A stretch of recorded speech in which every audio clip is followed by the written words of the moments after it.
Heidi ho, Heidi ho.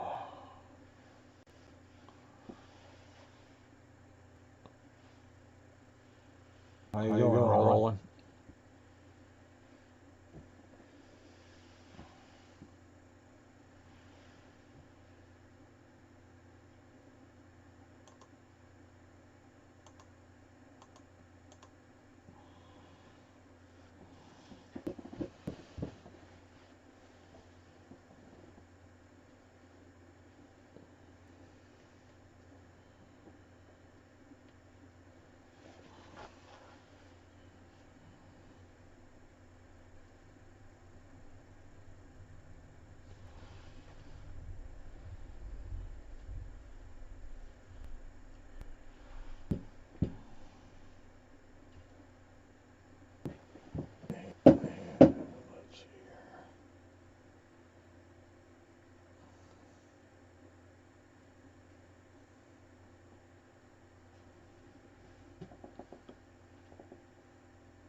Alrighty.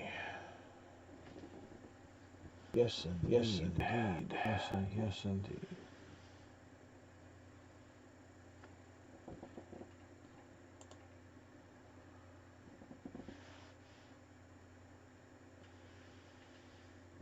Hey, the crew's gathering. Word up.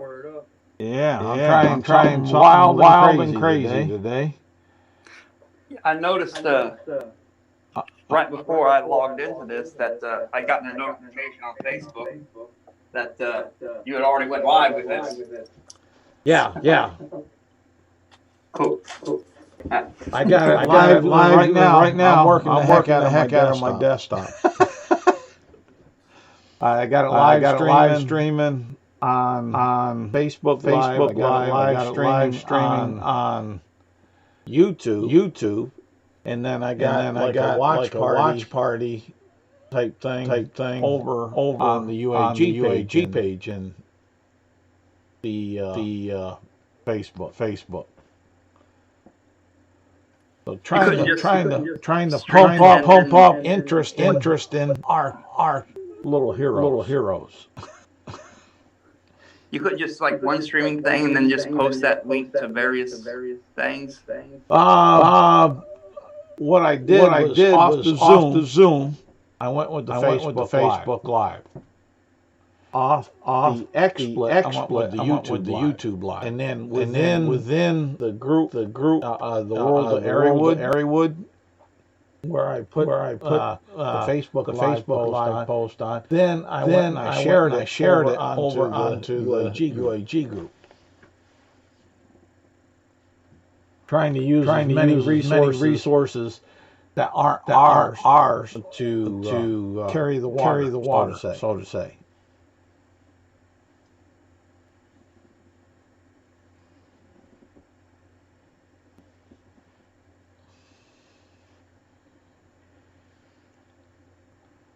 Hopefully that it will do it. And on top of that, I'll be locally recording on Zoom. Okay, I also record. Yeah. I'm sure my about 59% of my onboard RAM, 100% of my CPU. Pushing it. Hopefully the quality will be there. But trying to learn limits and how to work within some of the systems here. And I'm sure the ones that are out there watching us either on Facebook, between the World of Areawood group or YouTube, not YouTube, but the UAG are hearing us talk right now and whatnot. So explaining to them what we're attempting to do with the technological aspect of it, and we should about another 10 minutes or so. Hopefully everybody be here and start into gaming shortly after that, and the internet in the world will be able to sit back and laugh with us in our grand endeavors.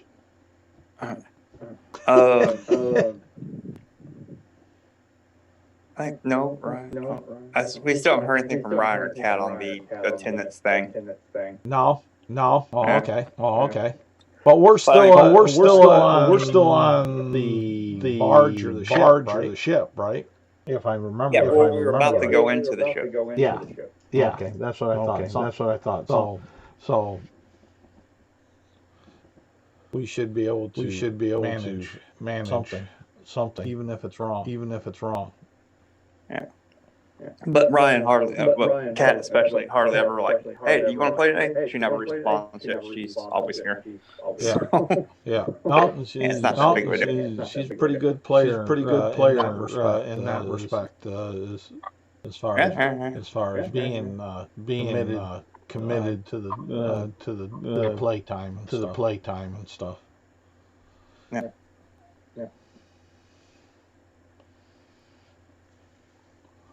So how's Kentucky? We're about ready to fall off the edge of the map, dude. How so? It's supposed to be paradise. Well, I mean, disease-wise. We're spiking hardcore. Now, Sunday and Monday, I check out our current cases every day. Yeah. They're always low, extremely low, because of the labs are generally closed on Saturday, Sunday, or people just don't go out or something. Yeah. But we had roughly 1,500 both Saturday and Sunday. I mean, both Sunday and Monday. Now, that's just positive. That's just positive cases from the new test. Positive cases. 1,500 both.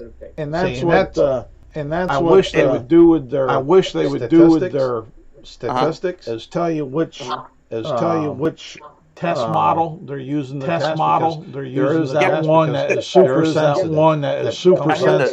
The instant test is really tricky. It's really gives a lot of false positives. The instant test is not very reliable. Well, there's that other one that's really sensitive. That even if you're asymptomatic, you're asymptomatic, nothing there. If you have just the most minute particle, it comes up and tests positive. With that one, they want you to test 2 or 3 times to validate whether it's a positive or a negative, whether it's a positive or sensitive. Because it's so sensitive. I'm not sure, but I do know that we're at we're almost a 10% positivity rate, aka 10% of the people who go in to get tested are tested positive. Yeah. So that's something you can correlate to the larger population as a whole, right? Yeah, statistically, you sure can. You can apply it to the demographic. Most people don't go in to get tested, right? Most people don't. Like, I haven't been tested. My girl hasn't been tested, Yeah. You sit there and you look at, if you're pushing up to 10% of the people who go in to get tested are getting it, that means it's fairly virulent in your community, and that's where we're pushing towards. All right, so those days were really low, but Friday and Saturdays were 3,100 and 3,300 respectively, which, I mean, we leapt real hard. Like, it was just a month ago, we finally hit 1,000 cases a day, and then 2 weeks ago where we hit 2,000 cases a day, and now we're probably going to get another 3,000 something today is what I'm expecting. Well, I would hope not. I would hope get 5,000 cases a day by Thanksgiving. I know here in upstate New York, in my little Tri-County area, we've had what they're calling a spike on the numbers, like you're talking about. What was in the morning digital news? Local area this morning. In the local area this morning was they had 40 cases come up from the weekend till. I mean, that could be significant if you're talking about population. Like, if I'm talking about the state, my state, we have 4.5 million motherfuckers in this state. Yeah. Well, I'm talking about three. Three counties. So there's a fair amount of people. I would think I don't have the exact population number, but just swagging it. I would say that I would say that's probably getting close to 4%. Oh, positivity rate? Oh, you're still fine. If you're sub 5, you're fine. As far as that, the kids are still going to school. The kids are still going to school. That's, I think, what did it for us is because we've had restaurants open at half capacity for like since mid-July, and they've been restaurants and all that have been open at a third capacity since May 22nd. So I've been working since May 22nd. Yes. And we haven't really seen significant spikes because of the restaurant dining practices. But ever since they opened in-person school, September 28th, right before October, through the month of October, we saw spikes rise up to 2,000 cases a day. And then, well, once it starts in the community spread that far, the positivity rate and everything is going higher. And I really do think it has to do with in-person school. Granted, they're social distancing, they're requiring these kids to wear masks, and they're doing like half the population, right? Back, they went back to the spikes are coming from outside of the schools situation. More with other community, other aspects of the get-togethers and things like that. And people just I ain't saying the kids not doing what they're supposed to put it that way. In most general respects, because they're tired of certain restrictions. Oh God, yes, that's the thing too. But people just don't care. People do not give a shit about. My manager at work is walking around with his mask, spinning it on his finger. Oh yeah. This one dude I work with was complaining to me the other day that masks didn't work. I just commented this to Roland. He had something. He's like, I don't think these masks are working. The American is wearing them, but the cases are still spiking. I was like, dude, you're not wearing your mask properly anyway. He was wearing it like the chin diaper thing. I was just like, dude, you don't get to complain that they're not working if you're not using it properly. It's like putting a condom on your thumb and wondering why your girl still gets pregnant. The other aspect is that most of the N95 it's only a limited number of use, and for a short time, and then you got and when I say short time, I don't 5 minutes. I mean like maybe a few hours or so. Yeah. Supposed to replace it with a new fresh one. These other masks that you see out and about that are more or less the ones I have to wear at the barrel, which is similar to scarves and such, just cosmetically changed.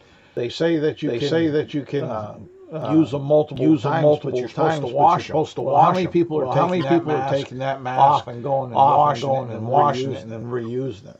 I wash mine once. Probably weeks worth of use out of it at work and going to the grocery store and what have you. And then you have those other temporary masks that you get like when you walk into the doctor's office.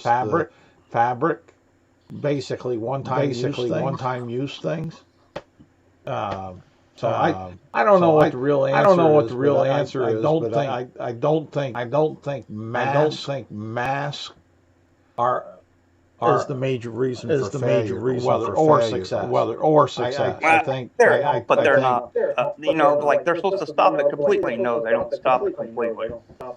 They just lower the risk. Well, still going to get infections wearing masks. It's just going to be less than if you weren't.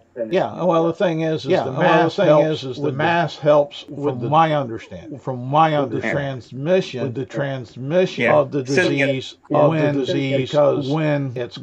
it's caught up in spittle, the mask will catch it and hold it there.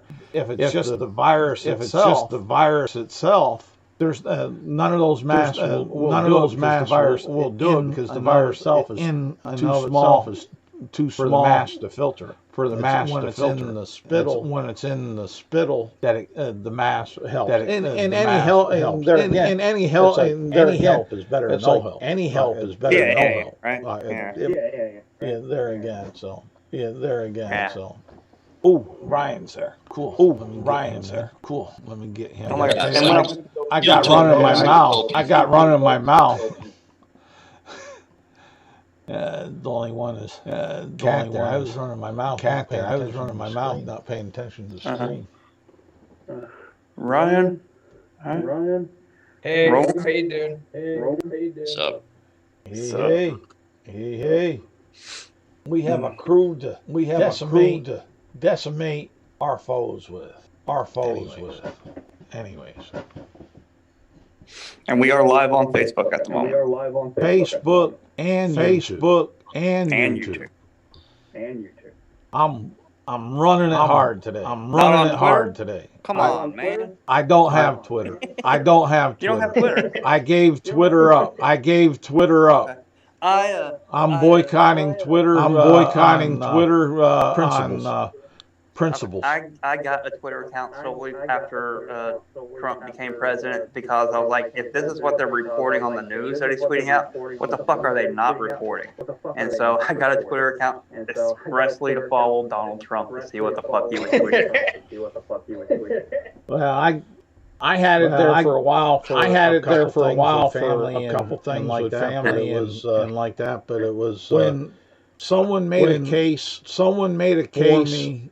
On certain aspects of principles, because of my own principles, put my own principles on anybody else. The best way I could react was to drop from it and basically boycott it and go to alternative platforms. I'll drop Twitter again on January 20th. Dropping Twitter. Like, all right, I'm done. But I've gone to MeWe and Parler. Parlay. And like that, and Damn to very depths whoever came up with the term parlay. Yes, great. Yes, great. They're the Pirates of the Caribbean. The Pirates of the Caribbean quote. But no, I've switched over. I've switched over to them. So far, and I'll drop them. If Twitter becomes like Twitter with as much hate for trying to utilize your constitutional right. You know, if you don't like what someone says, don't listen. Is my opinion. The only thing I did with Twitter was read what the president tweeted, and that was all. I didn't interact. I didn't nothing. Just okay. What are they exactly? What are they not telling me that he's tweeting out? I want to know. See, I have a hard time not reacting. To stupidity. What I consider stupidity. I was afraid to get blocked, and so I've never been afraid to get. I've never been afraid to get blocked. Even though I know it's a possibility. But if I'm standing on my ideals, I get blocked from my ideals. Oh, my state representative blocked me on Facebook. Yeah, you were telling us about that. By the way, he won by 71% of the vote. Whoa, big time. And went on their lives. And he won by 71%. All the women are waiting in the cars with their dark sunglasses on. Yeah, no shit. I mean, he's still facing felony charges, so we'll see how that goes. I don't see how that works out with any politician. If you're facing felony charges or massive charges, how can you get elected? Exactly that. Like I just told you, they walked into the voting booth, hit straight Republican, which, by the way, I hate that straight party thing that you can just walk into Kentucky and click one button, straight party, you're done voting. I hate it. I'd get rid of that in an instant. I don't give a shit if you do vote straight Republican or straight Democrat. I want you to go through and click each one of their names and be like, that guy. Because that's how the motherfucker got elected. I don't give a shit if you went through and went, oh, I'm voting for all these Republicans. Fuck, go forth. I agree with you. At least own up to each one of your selections. Yeah. But that's how he won. They hit straight Republican. Praise Jesus, I saved an unborn baby. And, there you go. Well, maybe they did. I don't know. don't give a shit if he takes an electric cord and strangles his wife until she tells him his phone password because he thinks she's cheating on him. That's fine. He can do that. That's fine. Wow. Wow. Yeah, he said he had some issues. Oh, he's also being investigated by the state election office because his wife sent out a letter to everybody in the district. I got one. Saying that she forgives him and doesn't think he should be charged. Doesn't deny it. As a matter of fact, it all reads like a confirmation of events. But you know that we should forgive him, and he's still a good man, and I think they're right to vote with him. I told the prosecutor I didn't want him charged. One of those, he did it, but it's a domestic violence. It's a domestic violence cliche, right? mentality. Cliche. But anyhow, it didn't have a paid for by Robert Goforth for campaign on it. So it's a violation of campaign finance laws. Well, we lost Ryan there. Hopefully, he gets back on. I know. Over there across the pond, sometimes spotty. Internet is spotty. Saw that socialism they got up in Scotland. Is that socialist? I thought it was a monarchy. Scotland? Yeah. Well, I mean, they are part of the, Great Britain, and so yeah, technically they are monarchical in a manner. And I was just watching something the other day that actually the Queen has significantly more power than you would think.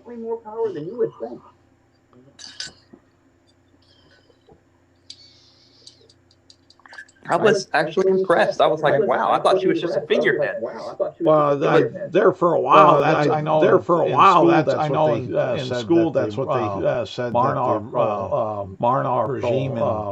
regime was after Parliament took over way back, and they didn't want to get rid of that face to the public. And so they kept them there.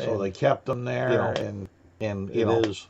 And it is. But yeah, I agree. I think behind the scenes, there's a lot more political push that the monarchy has. Yeah.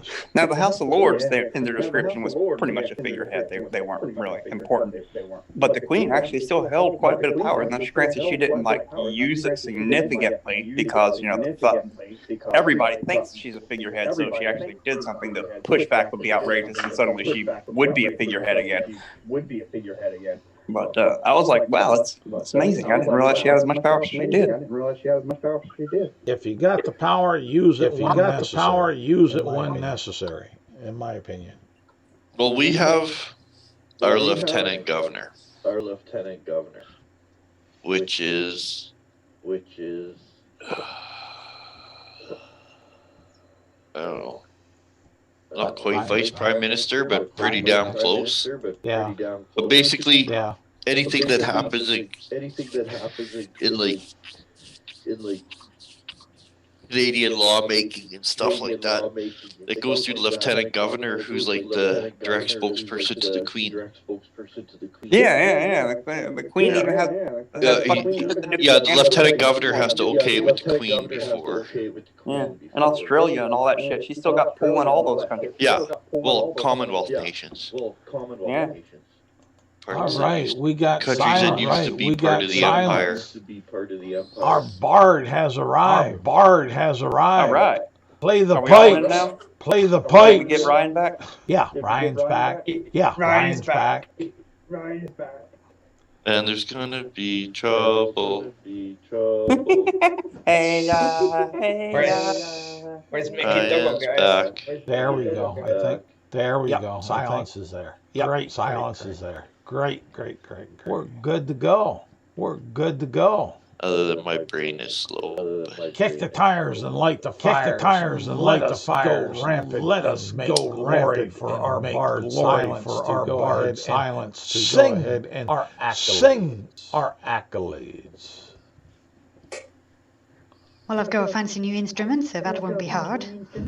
Yes. Oh, and just Yes. remember, you can always wind that clock. We can beat the fuck out of here. Worst comes to worst.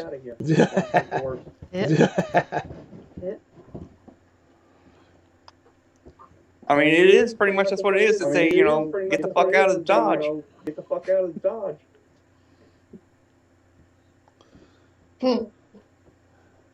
Yeah. Yeah. Yes, indeed. Yes, indeed. Those instruments, the bards are pretty tough.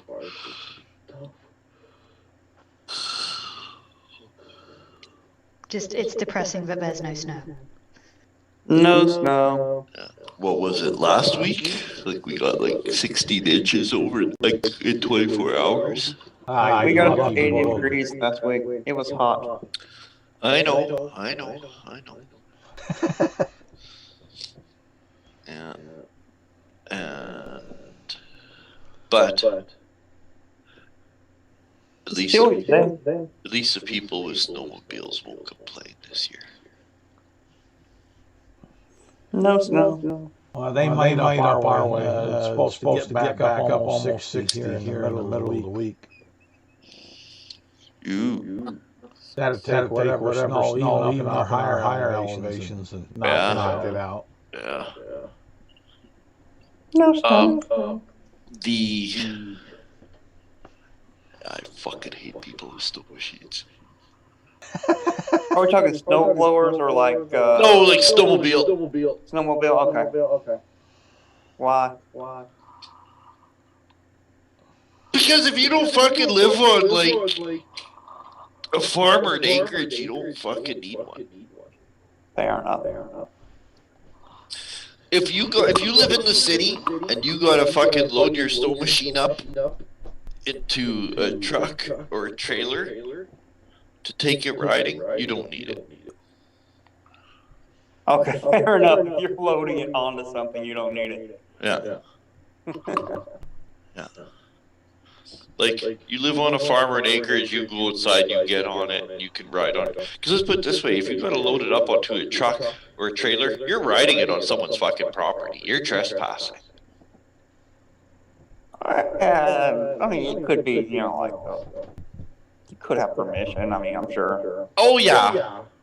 You could, but I guarantee you, people aren't stopping to ask for permission. Because it's not like, because snowmobiling isn't like you just go in a circle, right? Yeah, you're going like, somewhere. I mean, like, fucking, they go like, they'll do 100 miles in a day. So, all Okay, they're so doing they're going off multiple properties. Oh yeah, like they're trespassing. They're either on some farmer's land or on federal land. Well, hard trespass on federal property. At least. Well, thing is, no snow machines. But the area up here in upstate New York, they have clubs in designated areas, and you can do 100 miles in a day easy on those. As far as that, and then you go through two or three counties in certain areas, and many towns, a lot of towns this time of year. That's where they pick up some of their business for the snowmobilers, for like diners and whatnot. Yeah, all the resort places. Yeah. I wonder how that's gonna work out with COVID though, because Governor Cuomo's starting to crunch back some of the stuff for small mom and pop eateries and such.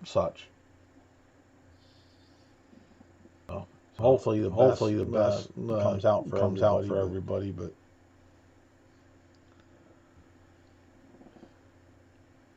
yeah, but people don't like my opinion on it. So.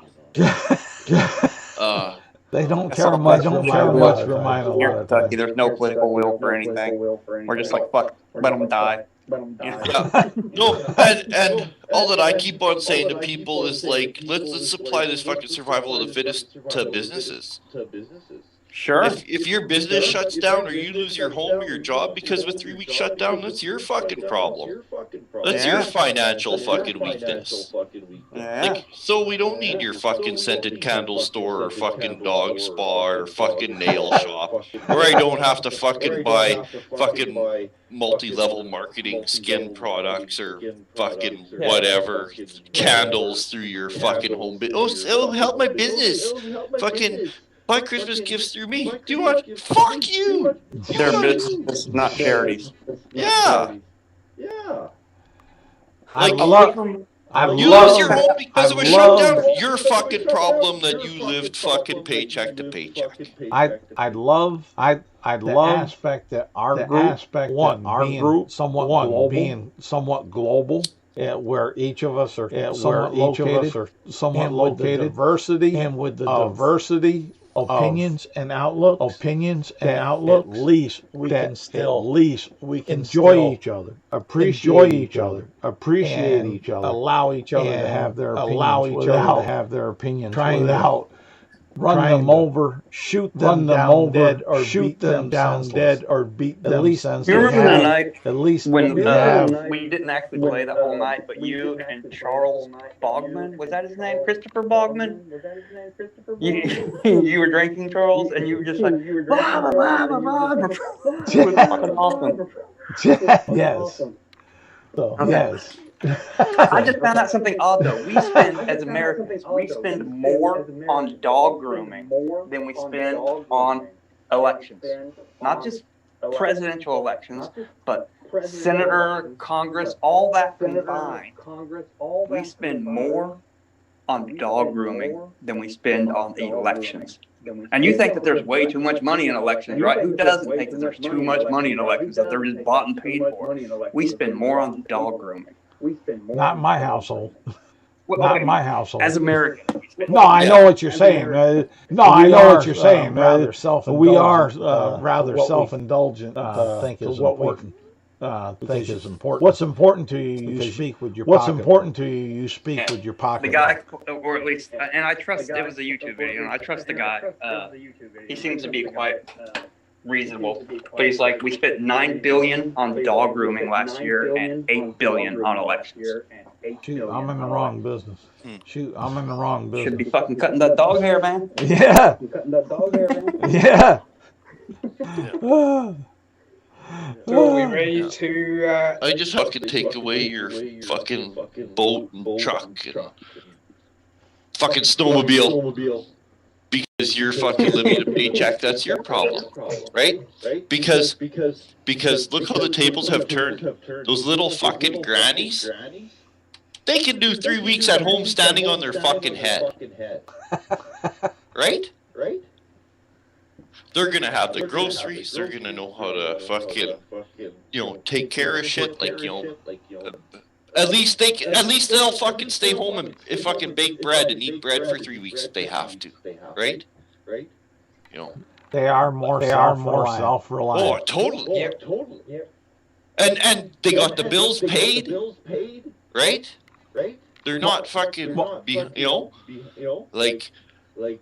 No, I can't handle it when people are like, oh, just let it fucking run through and herd immunity and all that shit. It's like, fuck that, man. Let's just fucking reset the economy.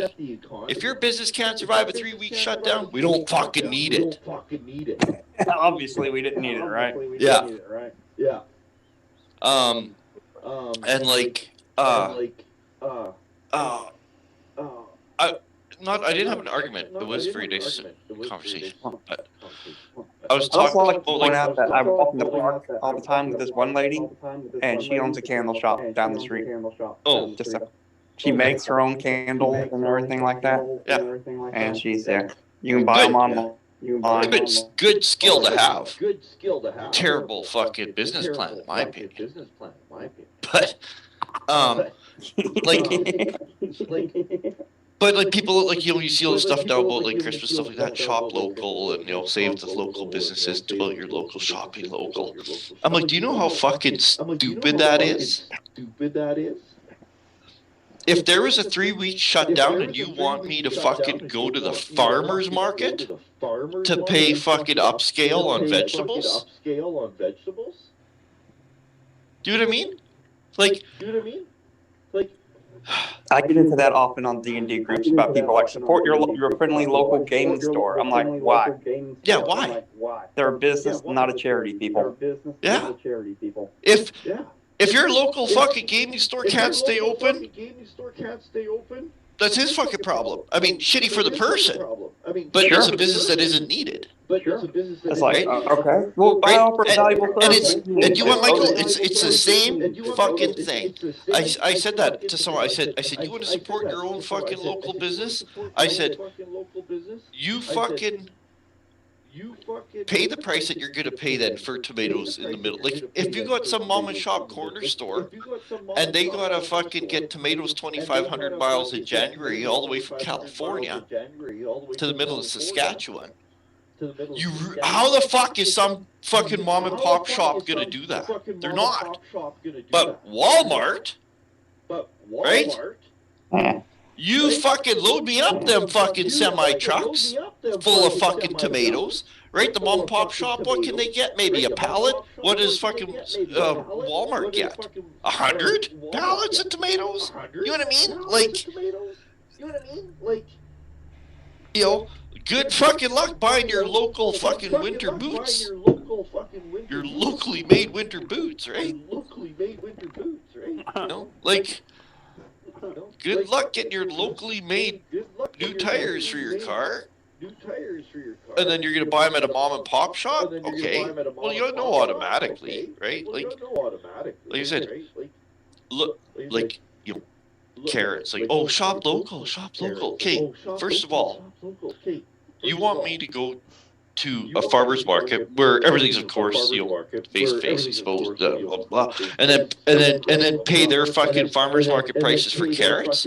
Now you want them to be the only fucking people distributing carrots, and they got to get them from. Do you know what I mean? Like, that fucking chain of supply is something that a mom and pop shop can't duplicate.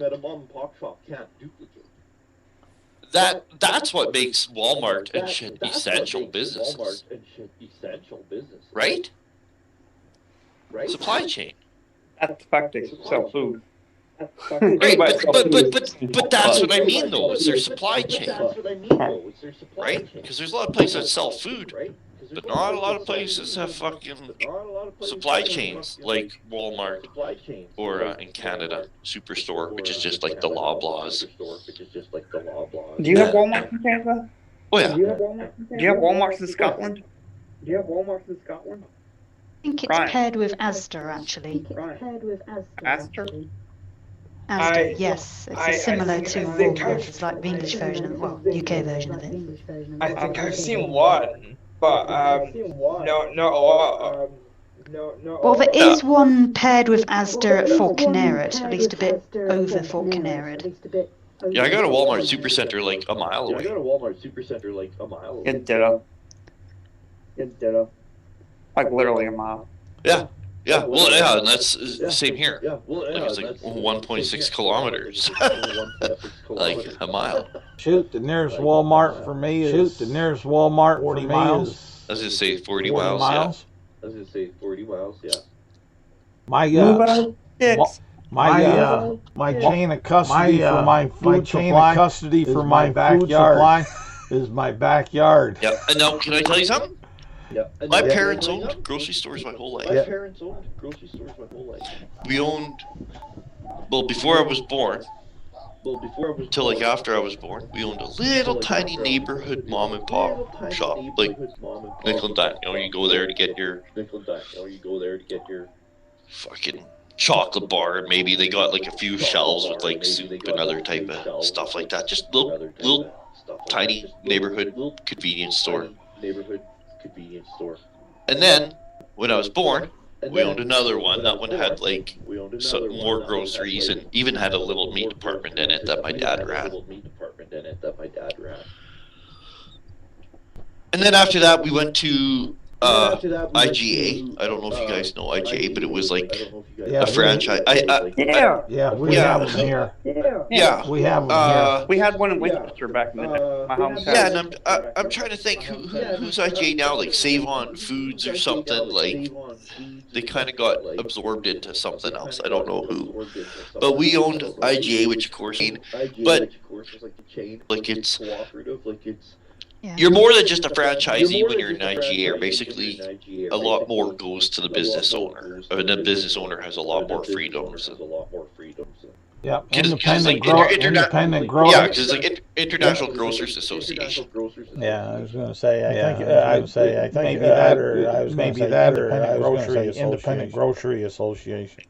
It might be independent. They might have changed it. It's one or the other. It's one or the other. Yeah. It's akin to a co-op, so they can have purchase power of a larger. Yeah, basically that's it, right? Your mom and pop shop, and you got the IGA backing you for your purchasing power. Exactly.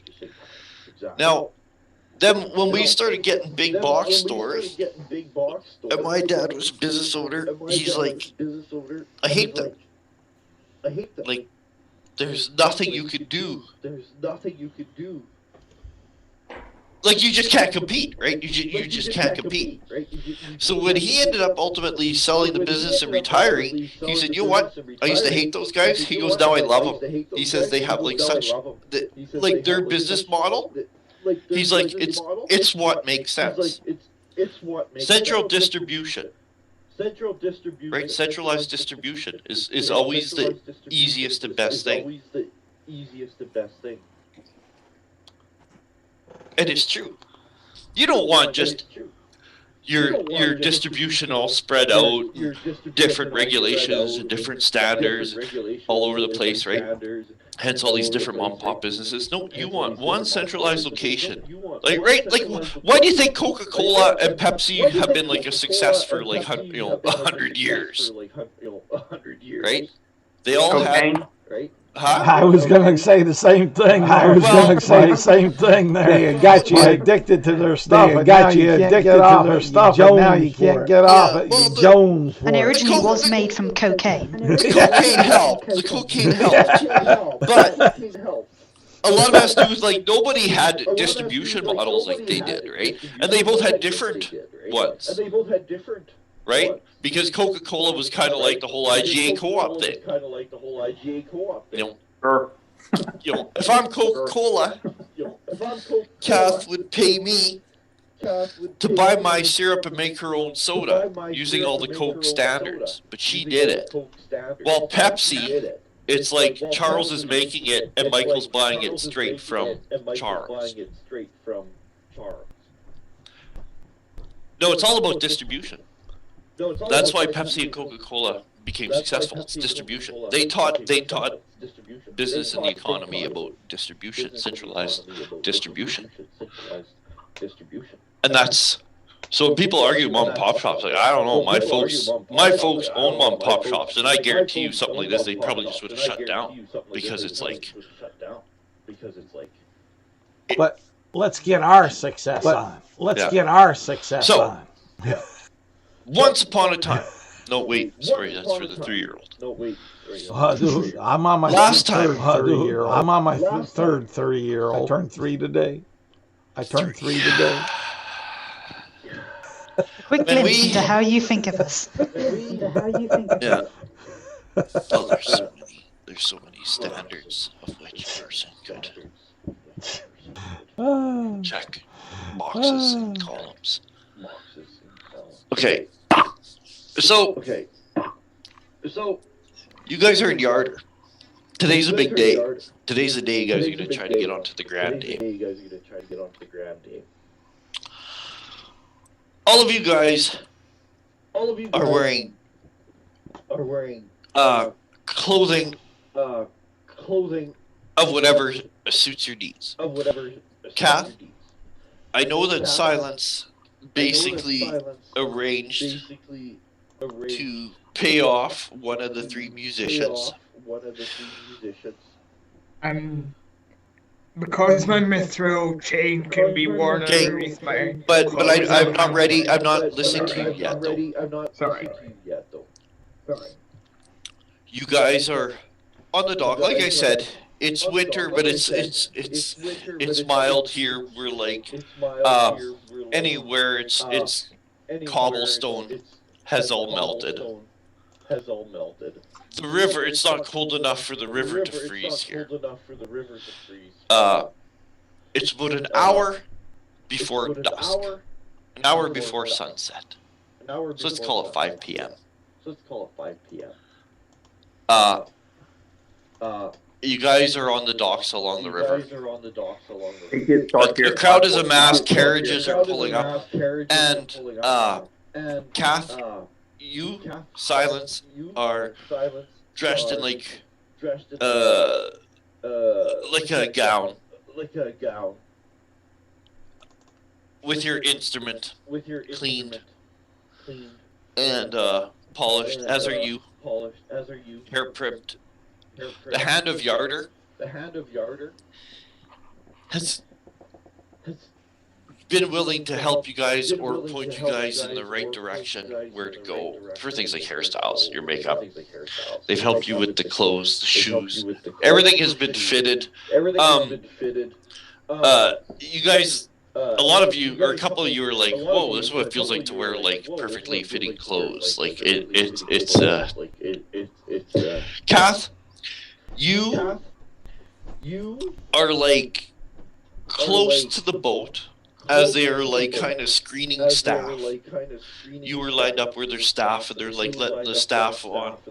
The staff is just about all aboard ship. There has been like almost like 40 people for rowing. There's been like a bunch of people for kitchen and serving. Then they let on like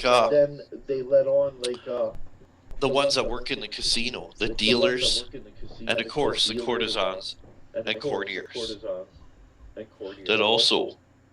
You mean hookers? Hey, it's a G-rated game. But fuck yeah. They will. They'll do you. And they bring the party, right? Right. First, because you're kind of like with the other two musicians, you guys have kind of had small chat to kind of get to know. The other two are just humans. Nothing exotic. Like you with your hairdo and horns. And you guys are waiting your turn to be screened by the captain of the ship, who pretty much has a little chat with everybody as they come up. And there's like other sailors and stuff asking questions, stuff like this. Things are quite busy. People who are like going to be guests have already started to gather on the wharf, not right near you, but you can see that they're kind of gathering. There are carriages showing up, and in fact, a carriage shows up, and you see coming out of it, dressed quite nicely, is Nicodemus and Farai. Are you going to be accompanying Nicodemus? Or are you going to come separately? Are you going to come in the same carriage? I'm accompanying Nicodemus. Okay. If he wants me to pretend to be his... Hey, your carriage, you guys, Nicodemus and Farai, your carriage What the goblins mean rolls up? dressed as like valets. Yeah, like footmen or whatever? Yeah. Okay. Snark and Yeah. unarmed. I'm unarmed. I will have my holy symbol tucked under my clothing, but my breastplate, my weapons, and my shield, everything else will be stuffed into the bag holder. Okay. I'm otherwise unarmed. Yeah. I have an AC of 12. Thank God for some decks. Yeah. Your carriage shows up, like it slows down at the docks and it stops. The goblins are smart enough to do their duty and try to remain clean. They get out, they open the door, one of them opens the door, the other one puts down a little stool. And the Gobble blinks and Snurch is like, "Shall I take your arm, sir?" As he helps you. Yes, thank you very much. Okay, he takes you down. You can see some people kind of stop and look because they can see like absolute foresight. That they can see like the goblins helping like a satyr and another tiefling. So people are kind of gawking, but you guys do get everyone's attention. My cloak will flutter as I try to must flutter. And you can see by the wharf coming up, it's going to be her turn. You can see just beautifully elegant, simply elegant silence way off by the boat. Okay, Farai, what? I'm just saying, would it be unwise for me to wear my mithril armor underneath my clothes because it's light enough that I could wear it under the clothes, right? I've not got a weapon on me or anything, but that wouldn't it be considered suspicious? Bag of holding, and no one will see it aside from the wizard if they're looking for it. But yeah, it would just be right.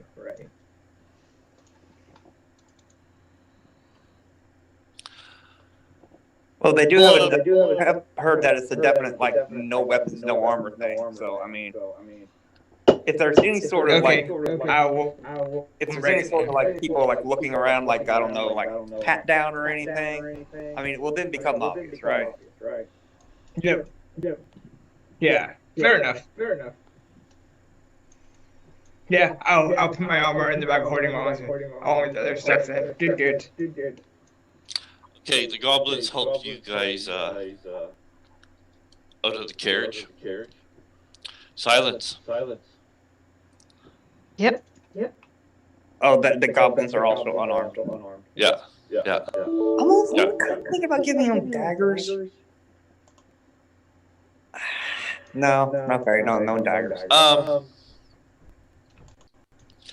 You're kind of like ahead of you. Standing before you is only this tall, muscular, middle-aged man, short haircut, very proper haircut in his eyes that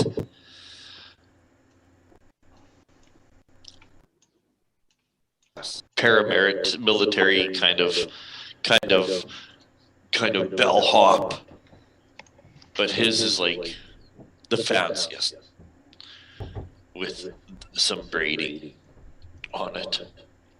And he's looking at you with a little bit of a squinty eye, and he says, "I haven't seen you here before." Yeah, late minute replacement, I'm afraid. Looking you up. He says, and he looks at kind of the other two, and he's like, "Where's, I don't know, where's Starla?"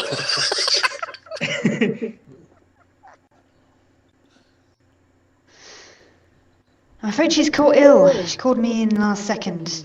See if I could. It might be useful here. 4 people might appreciate it. Oh. What happened to her? Actually, she never really told me. Well, she did come in sounding very sniffly. I thought she'd be okay, but honestly, do I need to roll for that? I don't think so, because I kind of just want because I know what your bonus is, pretty much. And that's kind of what he's going for. And as soon as you actually first grip the instrument, and simply by the way you hold it and the first time your thumb strums across its strings, he just nods. He says, actually, never mind. What am I saying? Yeah. Roll. Okay. Let's see. That'll be proficiency bonus. Yeah. And would that count as charisma? Yeah. Okay.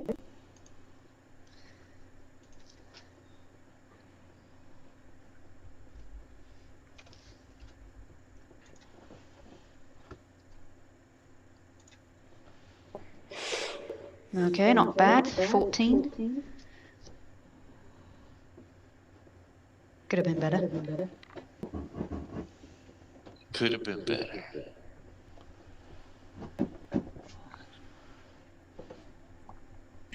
He's like, you're not from around here. No, dropped in recently to see her. Travelling around the place. Did not expect to come here this evening, but she needed someone to cover for her, and I felt sorry for her. I mean, it's not good if you're ill and you do a performance. You can never do your best, and it looks bad on looks bad on your employer.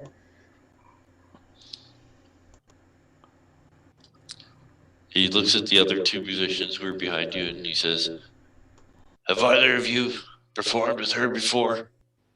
And they're actually like, no.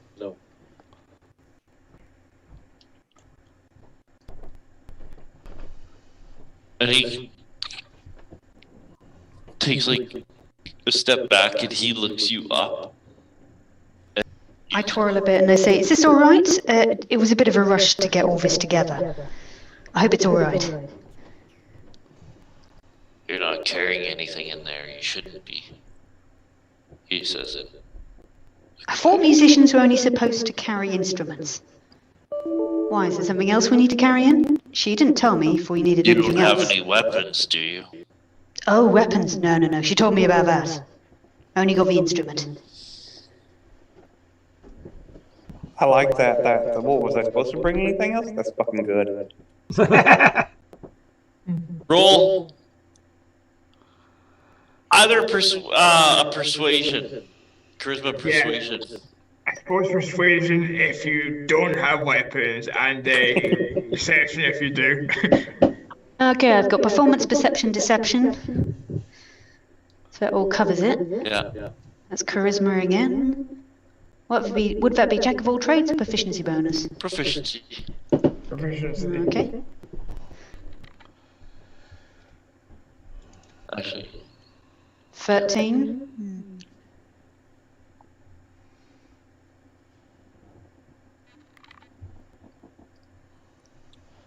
He says,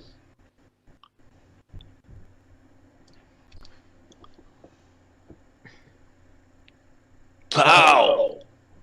He shouts over his shoulder. Pow!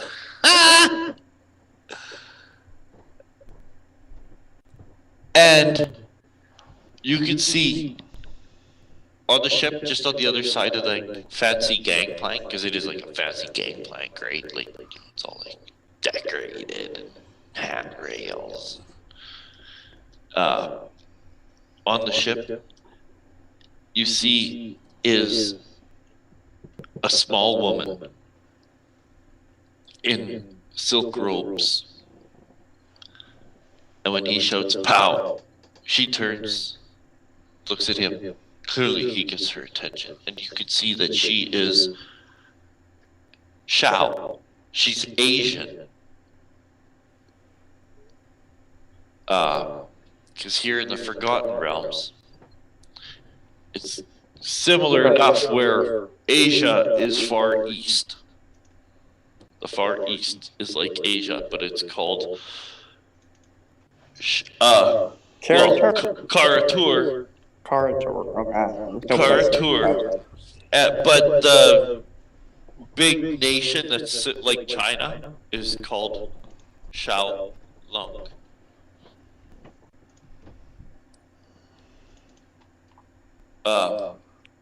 And Lung is dragon. I don't know what Shao means, but she's Asian. Okay. And when he calls her name, she comes down the gangplank.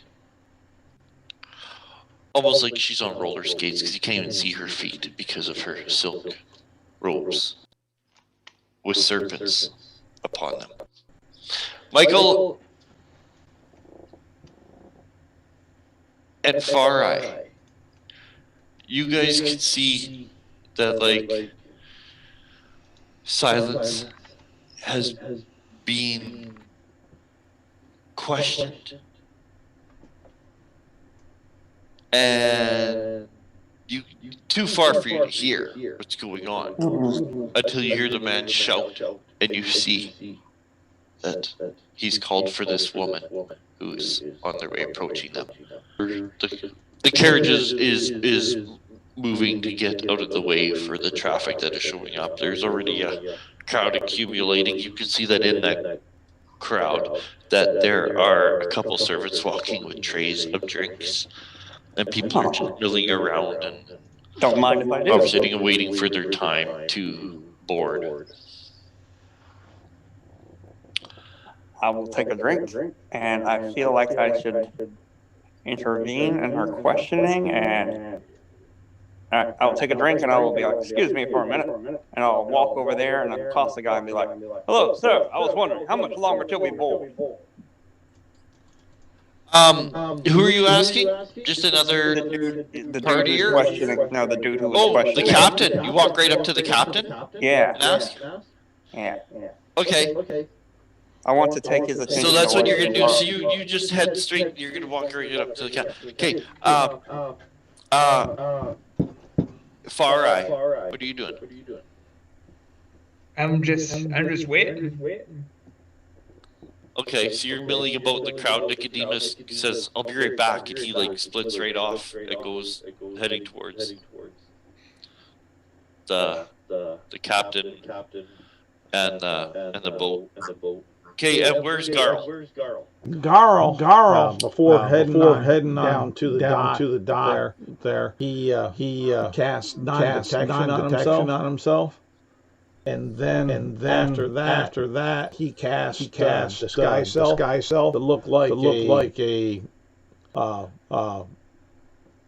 middle range noble dwarf with a hot belly and nice wonderful beard, and he's carrying a tankard in his hand, or cup in his hand that seems to have something that might look and vaguely smell as ale, but what it is a little bit of ale and a lot of water, and he'll be walking up to the barge to go on as a guest, and he'll just be acting as a stereotypical dwarf that he's seen in the past, but with just a snippet of You want to bring Mad Eye with you? Say what? Want to bring Mad Eye with you? That's a Weevil, Warble, Warble? I could have. So you guys could be like a couple dwarf merchants that are in town. And try to get on to maybe increase our profit margin with the money that we have gained through the Merchants Guild. It would be his story. Okay.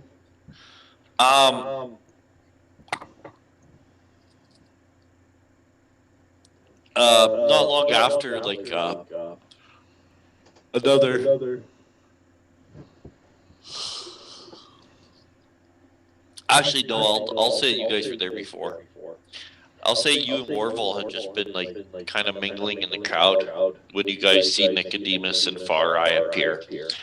Nicodemus goes straight towards where Silence is being questioned by the captain. So you can see that all your companions are here now. So I don't know whatever you guys what you guys want to do. You can see Far Eye is still standing back with the goblin footman. She's kind of making her way to the crowd. You can see if someone offers her a drink on a tray as you guys are all waiting to board.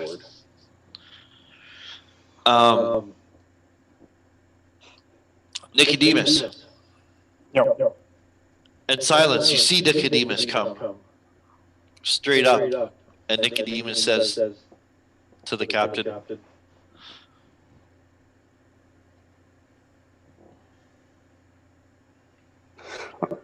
Anyway, good sir, I was wondering, how much longer till we board?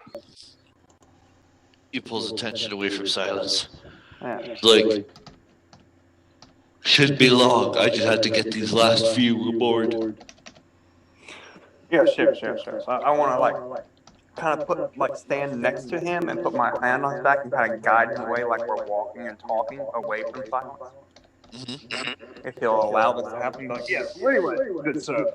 I'd like you to know that while this getup may appear to be quite some sort of quick nobleman, just like you know, it's far from the truth. I'm a seasoned, hardened adventurer. And by the way, as I take a sip from whatever glass I picked up from the tray on my way over here, they're like, oh, by the way, excellent beverages. I should know.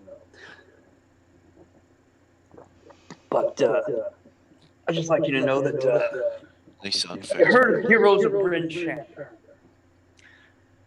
I am one of those, and I look around like anybody's watching, whisper under my breath to him, Slade, Truby, the Frost Giant Queen. Now, you may have heard this story before. I've heard it's all the rage up in the north. The minstrels sing about it. But I'm looking not necessarily so much at a night to gambling and good times, which I'm sure I've heard you provide. And I want to take him away the whole time. I just want to be circling around the edge of the thing, just take him away from Silence. But I hear that there's contacts to be made for a man of means who can get things accomplished. Especially with all these giant things going on these days, and since I have slayed the Frost Giant Queen Truby. And right then, Someone may be interested in knowing of my skills. and right then, little 4'11" Asian lady says, "What you want?" And the captain is kind of like, "Oh," because you just come in and just pull him away. And he kind of looks from her to you, over the sides of musicians, back to her, back to the musicians, to you, back to her, and says like, he's like, get the rest of them, like he points like the musicians, he says, aboard, he says, I have something that this what would he call you? Not a customer, not a client, guest. Yes. Has an issue that he wants to discuss with me. So she just, oh, okay, and then silence. Walking up to you looks like kind of a cranky, middle-aged Asian woman.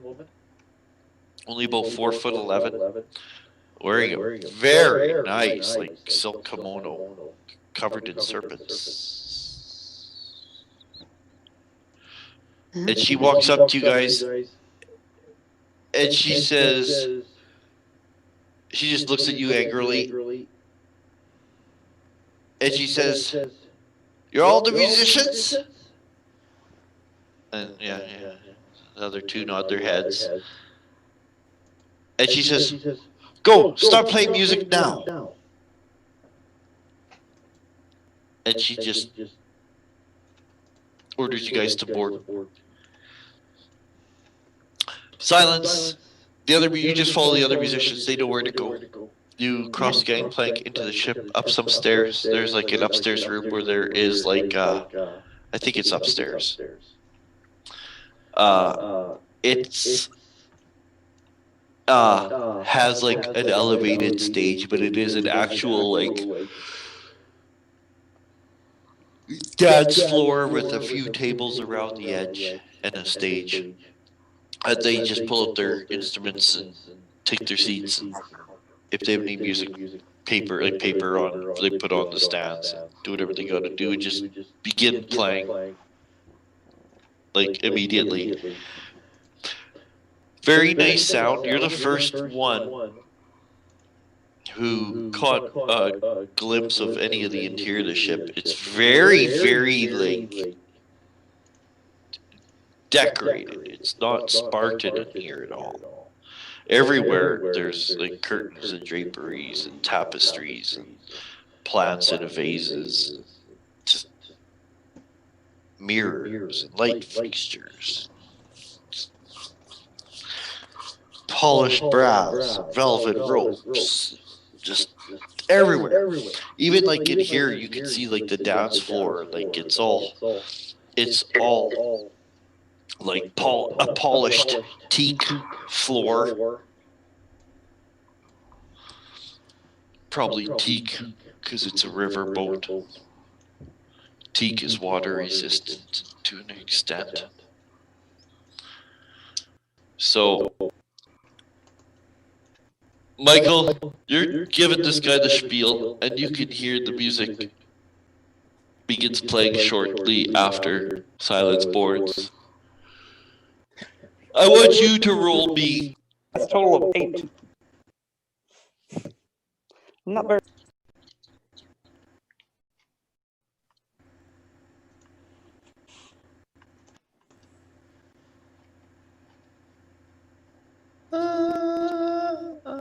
I'm just. Because now you guys are getting. Have someone on the inside.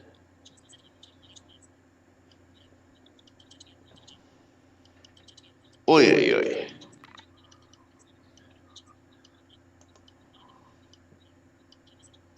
There it is.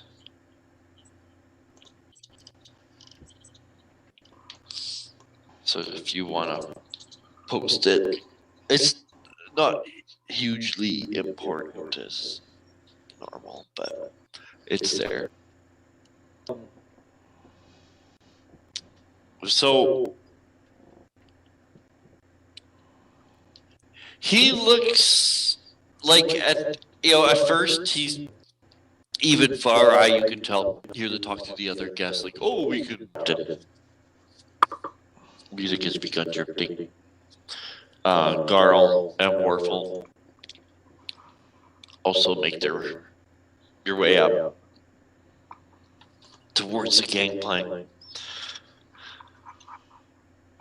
Pow is letting some customers on. You can see like as she recognizes and chats with regulars. The captain. And there's a point where he goes from like he's not impressed to he's actually kind of looking a bit impatient. Michael. Well, sorry, sir. I'm sure you have stuff to do. But just in case anybody you hear of anything, send them my way. And I'll drop my hand away from them. Have a good day, sir. If I notice he's not buying it at the moment. At least he'll remember. And be like, oh, okay. No need to keep harassing.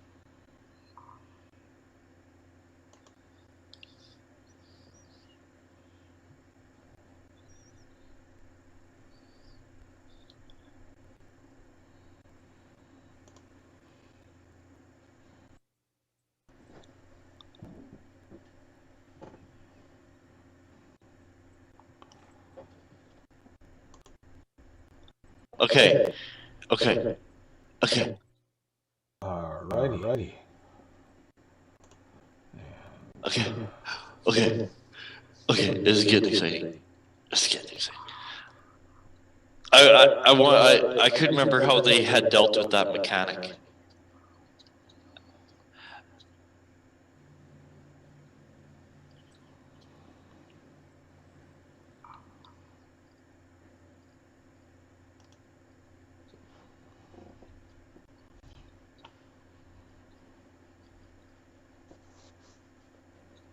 Where is he?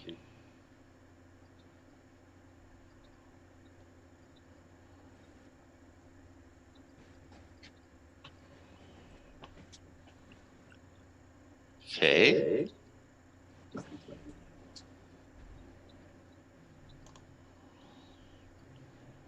There he is.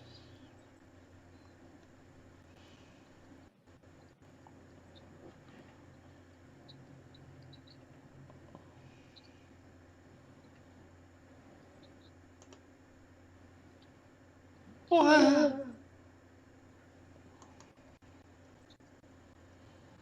That's kind of bullshitty.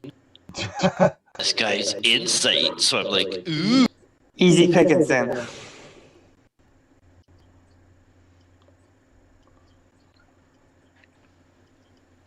And his modifier is 0. I got a +8 insight. Yeah. I'd do better than him. Yeah. So do you want Michael? I take that back. He buys it.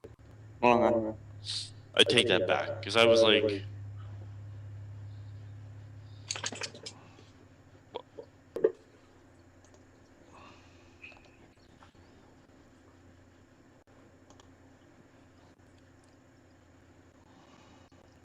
oh yeah, he didn't buy it at first. Actually, if you rolled, what did you roll? I rolled a total of an 8. Yeah. So he actually doesn't buy it that first time. I suck. So basically, he goes over to the gangplank and when he gets back over there, Powell boards the ship again. And Should let one of my goblins try it. and he goes to screening. There's a couple other sailors that come down and are kind of standing there with him. As they're kind of, clearly screening guests, the ones that they know or recognize. There actually is a couple people they turn away. One guy throws a fit because he won't leave his dagger behind. Other just like, no. And he won't, and he throws a fit, and he like threatens to call the guards. They're like, call the guards. Like,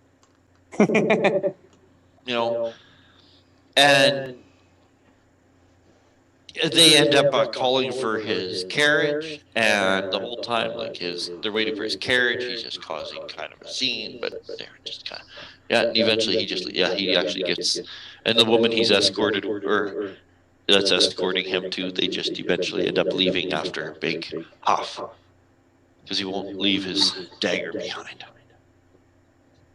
Must be a good dagger. So, For a thief, I'd swipe that.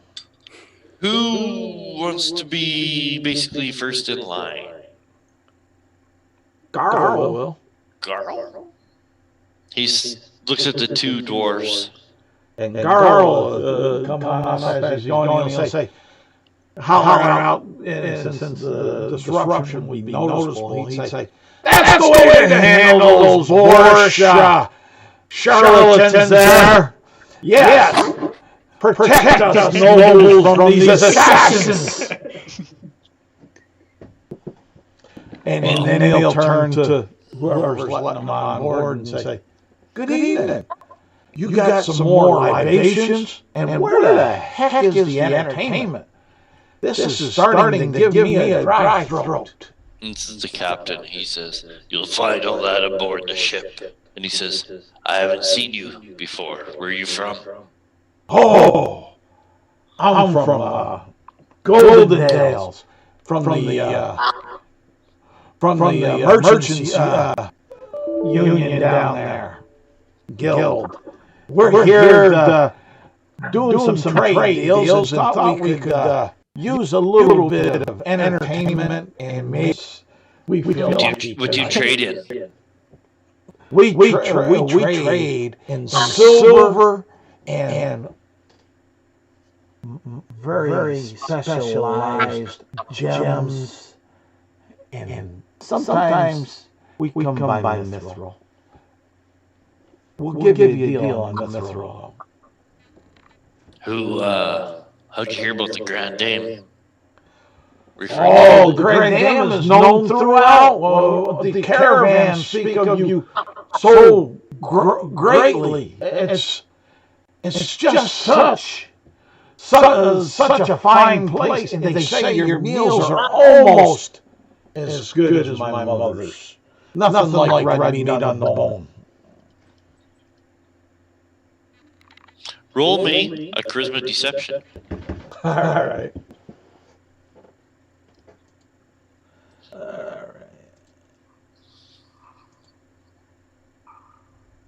Yeah, I have a charisma of 10, so if I have to say much, I might pull this up. That's a 14. He looks at Warvel.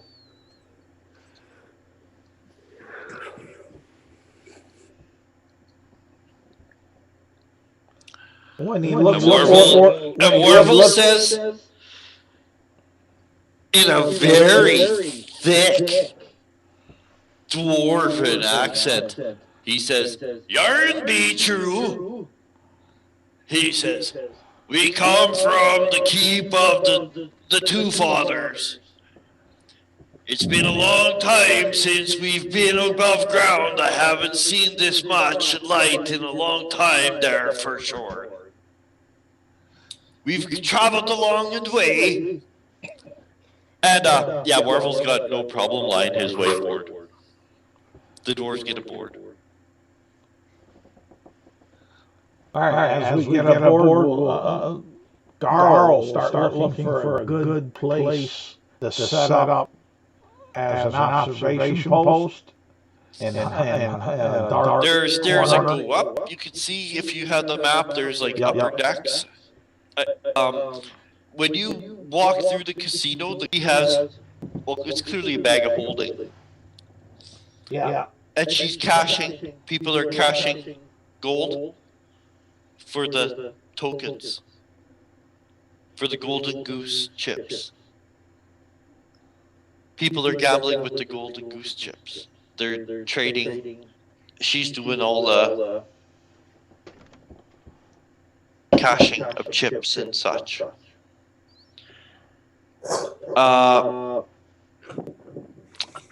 They're in different colors. It's not just that one color of golden goose. They're in the different colors, different denominations of. That's it. She's the chip window or whatever. Yep. And she just goes around talking to people, and everybody seems to know everybody pretty well. Like, it's mostly regulars.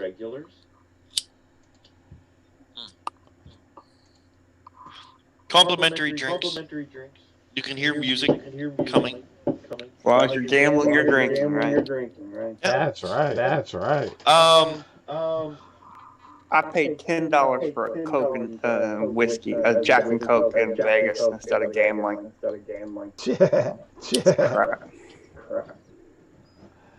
Oh, Farah's gonna. Well, we're trying to blend in, right? So Farah's gonna cash in. Farah's got to get on the boat. Oh yeah, she does, doesn't she? Yeah, she's gonna. Well, is she next? Like, sure. If you're next, you're next. And the captain says to you, Farah. He's like, "What's your name?" He says in a slightly suggestive manner. oh, my name is Farah. I haven't seen you around here. Otherwise, I'd remember you. I'm new to town, so I would try out the attractions. How'd you hear about the Grand Dame?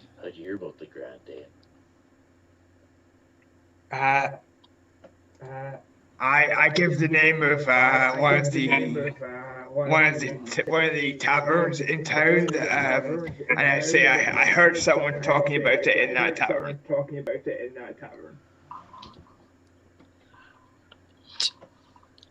What brings you to Yarder?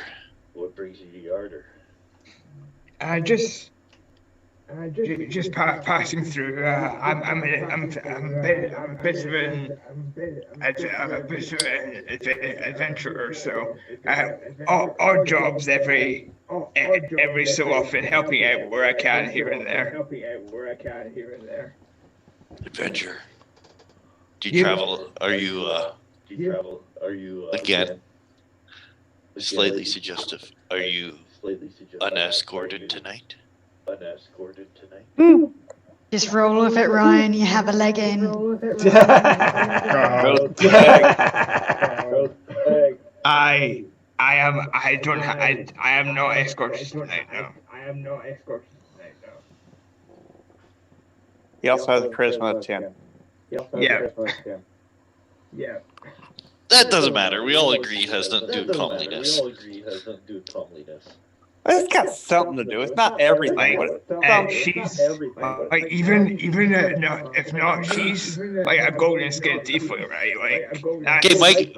Okay, in that case, Michael, if you want to talk real world, then let me just say this: 10 is average, and she's a chick.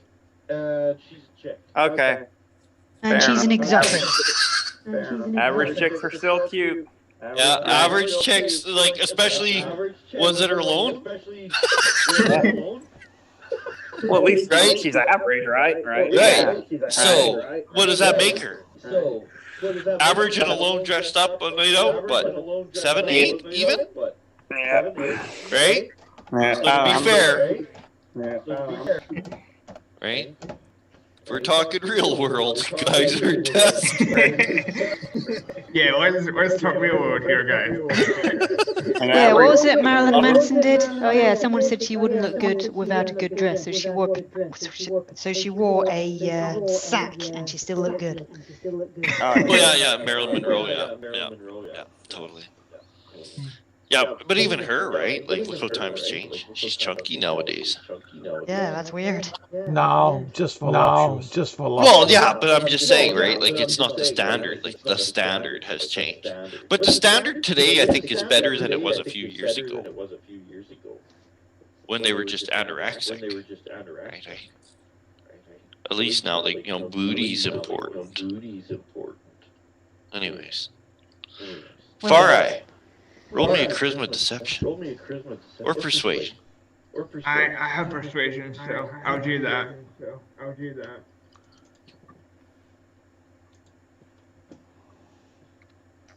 Level 9, so plus 4. 0.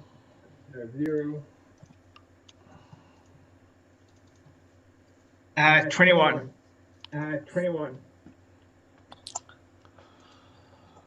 Maybe I'll see you aboard. As he lets you onto the boat.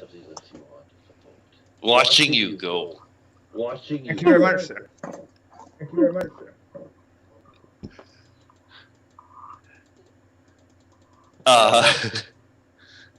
Nicodemus. No. You and the goblins. The goblins. He says, goblins?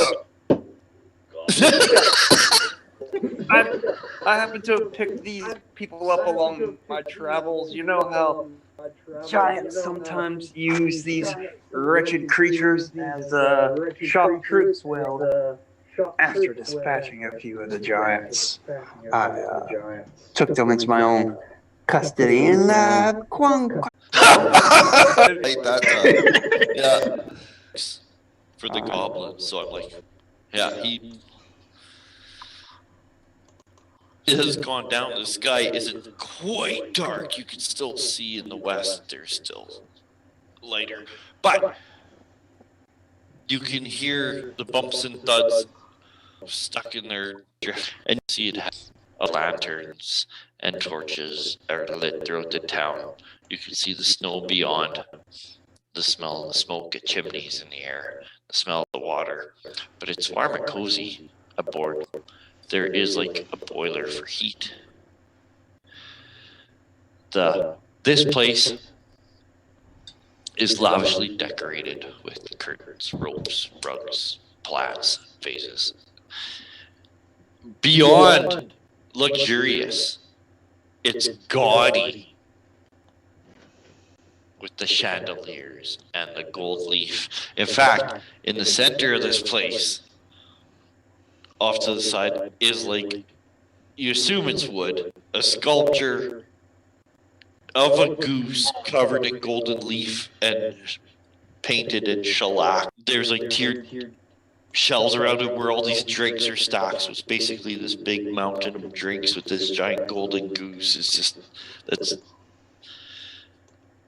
the red rugs, the fucking velvet ropes, the heavy drapes, and the music being piped through. Games of chance all over, chatting of voices. Dealers calling out stuff. All the dealers are sharply dressed. You can see that proud little Asian woman is going through, still greeting people, cashing chips here and there. And you can see, also keeping a sharp eye out for troublemakers. Anyways, and you guys are all there? All right.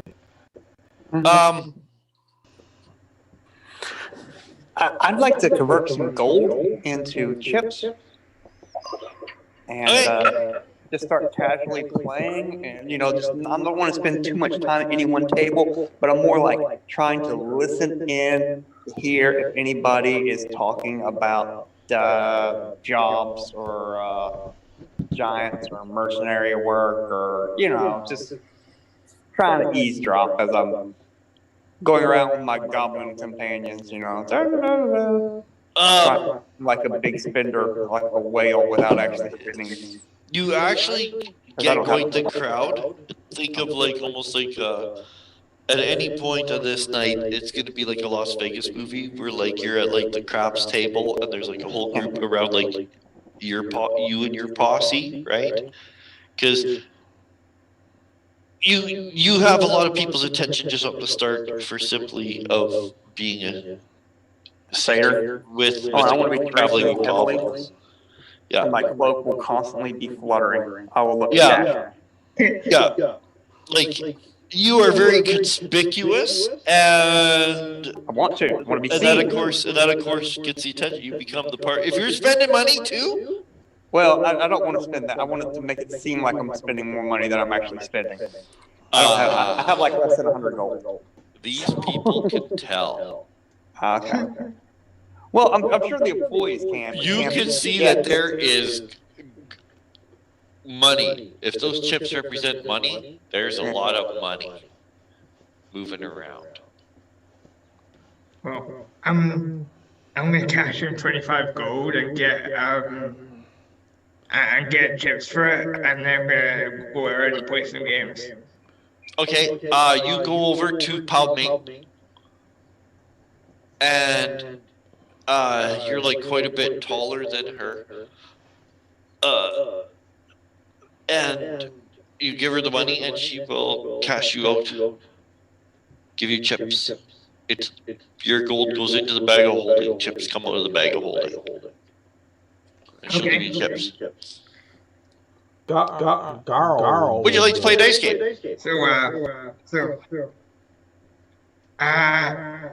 Sure. Garl, what were you going to say? Garl would like to try to find Nicodemus and Gobbo. Oh yeah, they're not hard to find at all. It's just on a boat, yeah. And he's going to work his way there. While he's working his way there, he's going to try to go ahead and from his bag of holding pull out a dagger. Mm-hmm. And what he wants to do is slip the dagger onto Nicodemus without anyone seeing, hopefully. Cause gobbles. I don't need a dagger. All right, I'm Gobble. I know how to make that twist. I'll try to slide it on Gobble, and at the same time, he'll whisper to Gobble, protect my priest. He gives you his Boy Scout salute. And like that. Do you want me to do a sleight of hand or something? Or you gonna say it easy enough to do? It's up to you. Yeah, I don't even know because Gobble is could cooperate enough with you, and even the fact that you guys are both small. You can just do it behind me and my cloak. Yeah, there's too many circumstantial things where you guys would have the advantage to do that. I know you're good at doing it. In my mind, Gobble is a little sneaky too. Yeah, I don't really see there being. All right. I'm good with it. I'm just trying to give the flavor, and then. Because you guys could literally do it practically under a gaming table or a big vase full of plants. There's so many like I said, there's so much for as far as drapes and plants and stairways. It's very nook and cranny full. It would not be hard for you guys to be just totally out of sight for a moment. All right. No, it would be hard at all. And then Garl would give him a wink, and then still disguised as the. And it basically ends up because Nicodemus is kind of the center of attention in a way, that the goblins, because they are playing the role of footmen, almost get pushed off to the side, right? They're no longer immediately adjacent. They're kind of standing along the wall, right? All right. So no one's even paying attention to them as much, and that'd be too easy. After doing that, Garl would try to locate Silence. It was Warble? Warble would be with you, right? Yep. Yeah. I'm gonna call Warble. Yo, Warble. I need you to, in 10 to 20 minutes, when people forget that we've been talking together, I want you to be like, oh my God, it's the defender of Brand Shander, the hero of Brand Shander. This guy slayed Queen Troopy. I want you to make a big deal about it, okay? We'll see what I can do. All right, I trust you. You can talk your way out of anything. Far Eye. Oh, okay, Far Eye. Yeah. You walk up to a dice table, right? Because they called you over, hey, hey man, would you like to play? Blah blah blah. And you're like, yeah, okay, sure. Sure. The rules of the game are. The rules of the game are. You're gonna roll 2d6 on a 2, a 3, a 12. You lose. Okay. On a 7, on an 11, you win. Okay. If you roll a number other than 7 and 11, that becomes your target number. Okay. If you roll you keep rolling till you roll your target number. If you roll your target number, you win. If you roll a 7, you lose. Those are the rules. How much gold would you like to bet? All right. Golden goose chips. They look exactly like the chip that you had before, but this one is not worn. This is brand new, freshly painted. The gold leaf is bright on it, right? How much do you want to bet?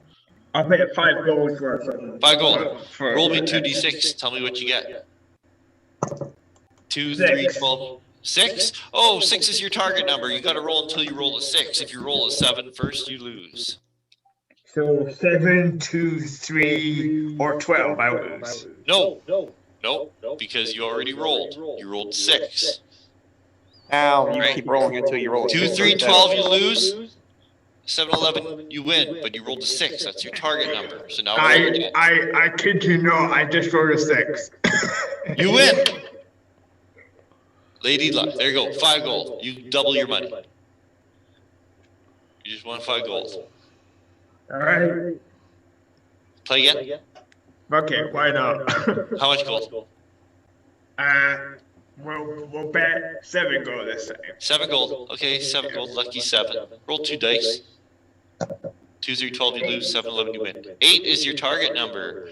Roll 2 dice. If you roll 8, you win. You roll 7, you lose. 10. Roll again. 5. Roll again. 8, you win. 7, you lose. 7. So I win. Oh! You lose. And he scoops your chips.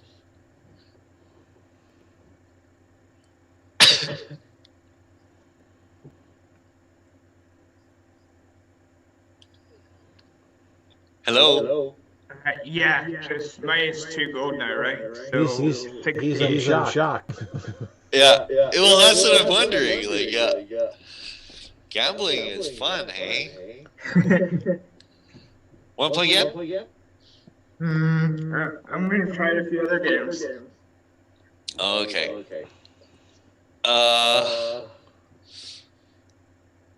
There are card games. Oh yeah, there's card games. Yeah, there's So I card can games. use my There'd be the basic. There'd be like totally the basic games, and do it. They don't have a game mechanic for everything.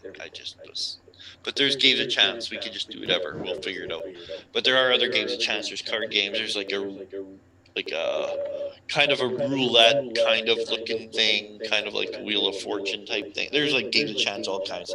There are courtesans and courtiers sitting on people's laps or massaging shoulders or holding hands or snuggling and laughing with drinks in their hands. Silence, I think you're upstairs. I believe so, yes. don't Just know the playing map. away on my instrument. Yeah. And you can see that people slowly trickle into this room.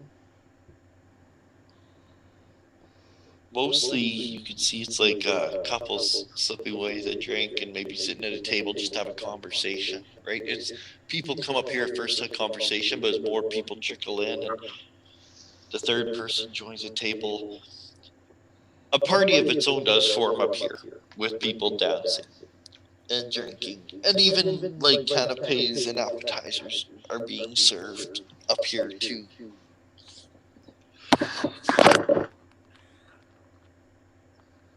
All right. Once it's dark, and you can see that there's like lights everywhere,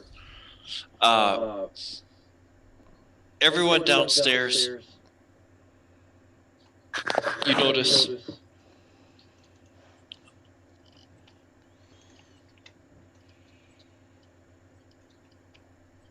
a man, and you can hear he's greeted that is Lord Casper Drillin. I think it's Caspier.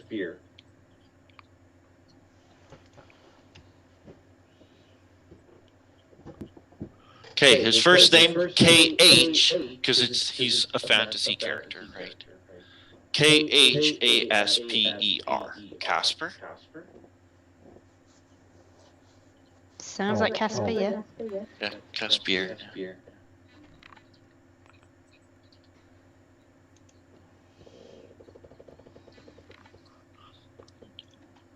Dryland. All right. Like D-R-Y, literally dry. L-U-N-D. Casper Dryland. And he comes out, and he is very elegantly dressed. Whatever, like the version of a tuxedo would be, like red velvets, like with like the short pants and the stockings and very shiny shoes with very shiny brass buckles on them. Ruffled white sleeves of his shirt are sticking out of the sleeves of his jacket, which is not so military looking, but more like a smoking jacket. And it doesn't have buttons. It's just folded over and then wrapped around with a very fancy sash, like a golden sash. And he has like a mustache and a short trimmed beard, round face, round head, kind of round belly. And again, looks like he's middle-aged. Dark hair and beard. He might even dye his hair because it's very black. And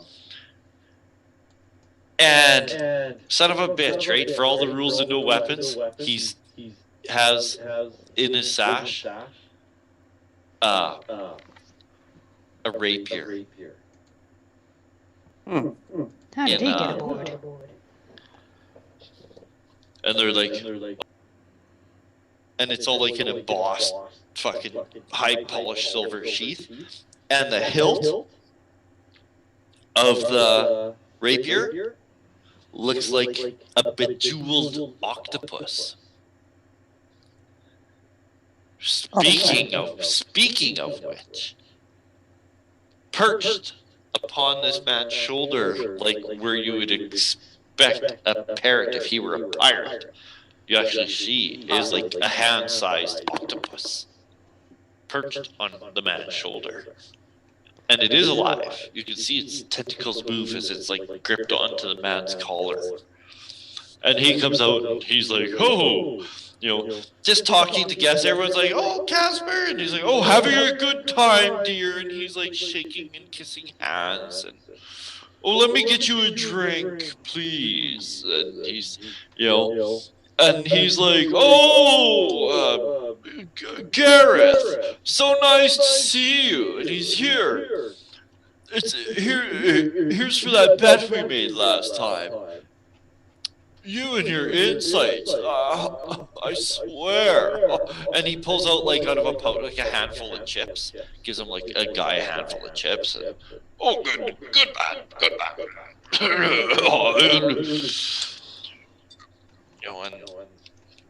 And a lot of schmoozing going on as he comes out. Even like the courtiers and courtesans all like languidly stroll over and give him a hug and a kiss and stroke his beard and whisper something into his ear and giggle as he pinches their ass. He's just making his way through the crowd. When Garl sees him, he'll come on up since he's a lord, and he's pretending to be a lower caste lord working for the Merchants Guild.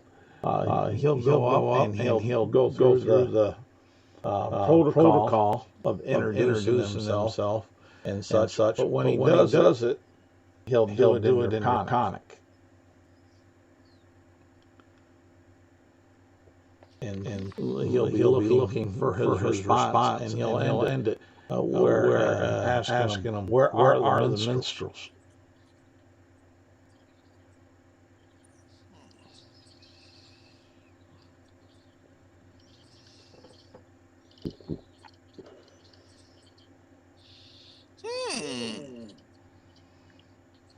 Let me see.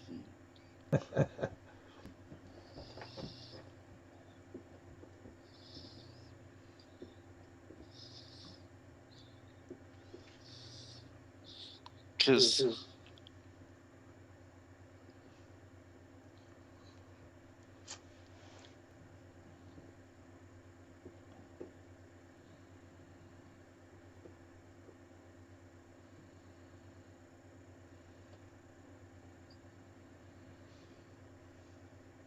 Okay, because they actually have what languages he speaks, so.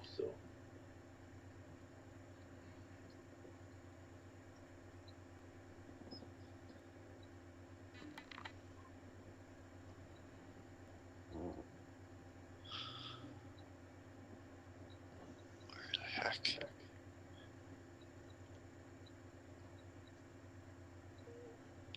Oh, no. He says, "Oh, I'm very sorry, my good man. I haven't learned any Draconic since back in my schoolboy days. I'm sorry, have we met before?" And He's very outgoing. Garl will say, no, we haven't. This is my first time. Hear your reputation. Bedora tuna gudufana, he says to you in Dwarvish. Oh, okay. And God damn.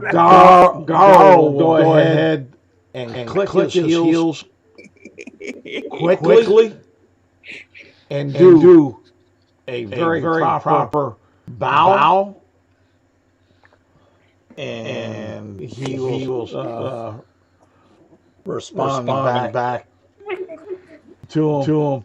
Forgive me, I was talking in our guild tongue. It slips up from time to time.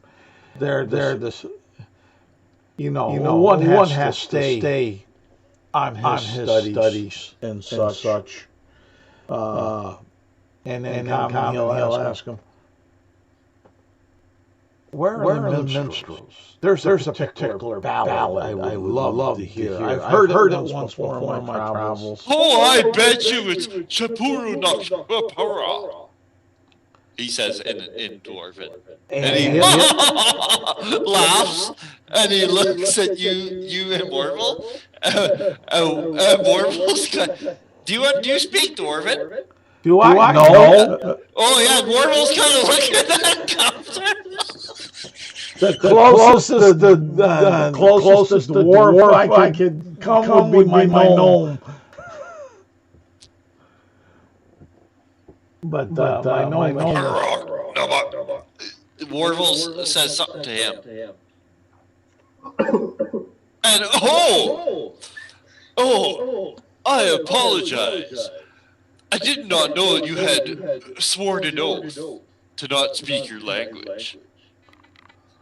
and he's like, so, I don't know you, but why should I know you? And you can see the octopus is all like,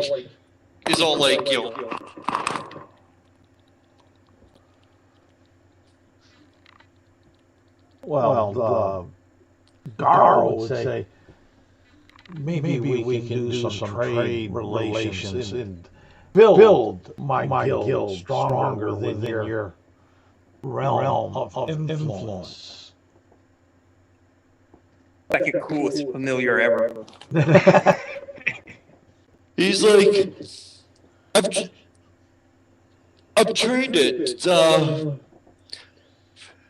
survive on water for a brief time, so I do like to take it on strolls. After all, it is my friend. But I normally keep it in a tank in my office. I hope this guy's not evil, because he's awesome.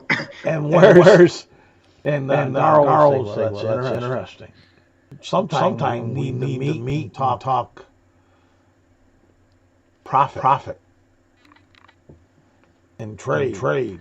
But tonight is a night of entertainment. So could you point me to where the minstrels are?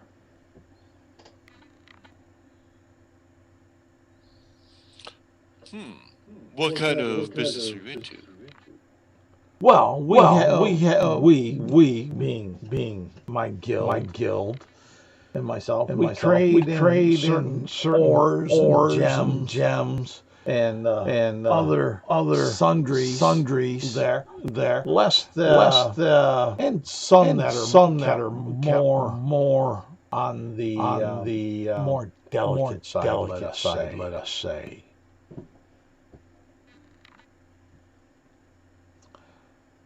There are those of our class that doesn't always want their business known in public.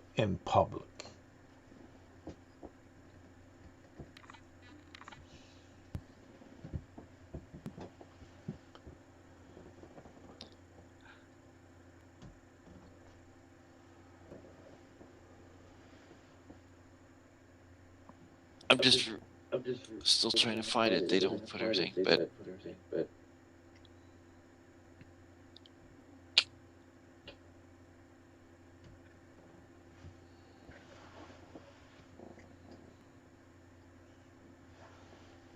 there's a nice big dining room. Yeah. Where a lot of people.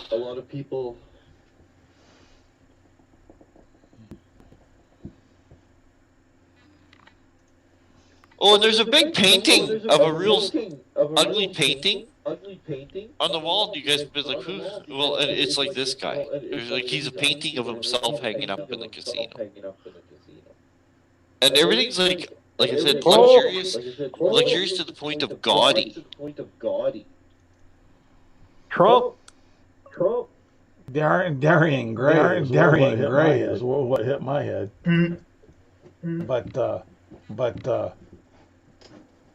But yeah, Garl be looking to try to find silence. That's why he's asking for the. There is like simply like just what you call it, spiral staircase right there. You can hear the music coming from just the upper deck. And Garl just do a proper retreat as far as till we talk again. Yeah, he grabs a wine off of a tray. And keep schmoozing automatically. Like he just I'll head towards the spiral stairs and to try to go up to try to find. You walk past, you can see like where the dining is. You go up the spiral staircase, and it comes right into like there's a big dance floor with tables around the edge, and a raised area with the three musicians. And the stage is nice and acoustic, so the sound carries, fills the room really nicely. Polished floor, candles, lanterns. In fact, everywhere's lit. Outside, there's a balcony. Like for right up here, you could go straight out. You could see that there is like the bridge is probably up here. Okay. Of the boat. Okay. And then there's like an aft. Like kind of an open balcony.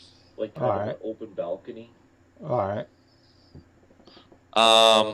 But yeah, you can see there's like quite a few people up here dancing, eating canapes and appetizers with drinks. A lot of people you can tell is like men who are not with their wives. I don't know. When I find silence, I'll ask her. Dear minstrel, can you play the ballad of Brashander? And he'll wink at her, and then he'll wink at her, and then you could be my future wife. So far, I'll assume that like you either make your way by Nicodemus or Nicodemus by you. Like I said, Nicodemus, you're somewhat the center of attention. When so Lord Casper Drillin comes up to you, and he's like automatically comes up shaking his head. He's like grabs a wine off a tray and hands it to you. And he's like, I'm sorry, we've never met before. Welcome to the Grand Day. As he portly man. I assume this is your Kind of think establishment. kind of like Dom DeLuise, but not as big, right? Dom DeLuise is a very tall man. Yeah. This guy isn't as tall. This guy's more like George Costanza, but Dom DeLuise, right? Like, At least he's not a Don Rickles. At least he's not a Don Rickles. I love Don Rickles.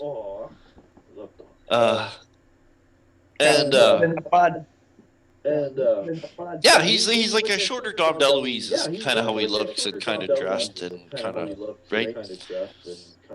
And he's like, welcome aboard the Grand Dame. He's like, I'm Lord Casper Drillin. He's like, this is my boat. And this is my casino. And these are my girls. And this is my wine. Well, trust me, as a sailor, I know a little bit about wine, and I'll take a big swig of the bottle he hands me and went, and apparently you know yours too. Well, I'm glad it passes. Let's cheers to that. Ting, sip. Oh, and is this lovely thing with you? As he addresses Silence, and he shakes your hand and kisses your... Farai, no, you mean Farai, no. Or yeah, Farai. Yeah. Sorry, Farai. And kisses your hand. And just about that time, I'll say Silence. Take 5.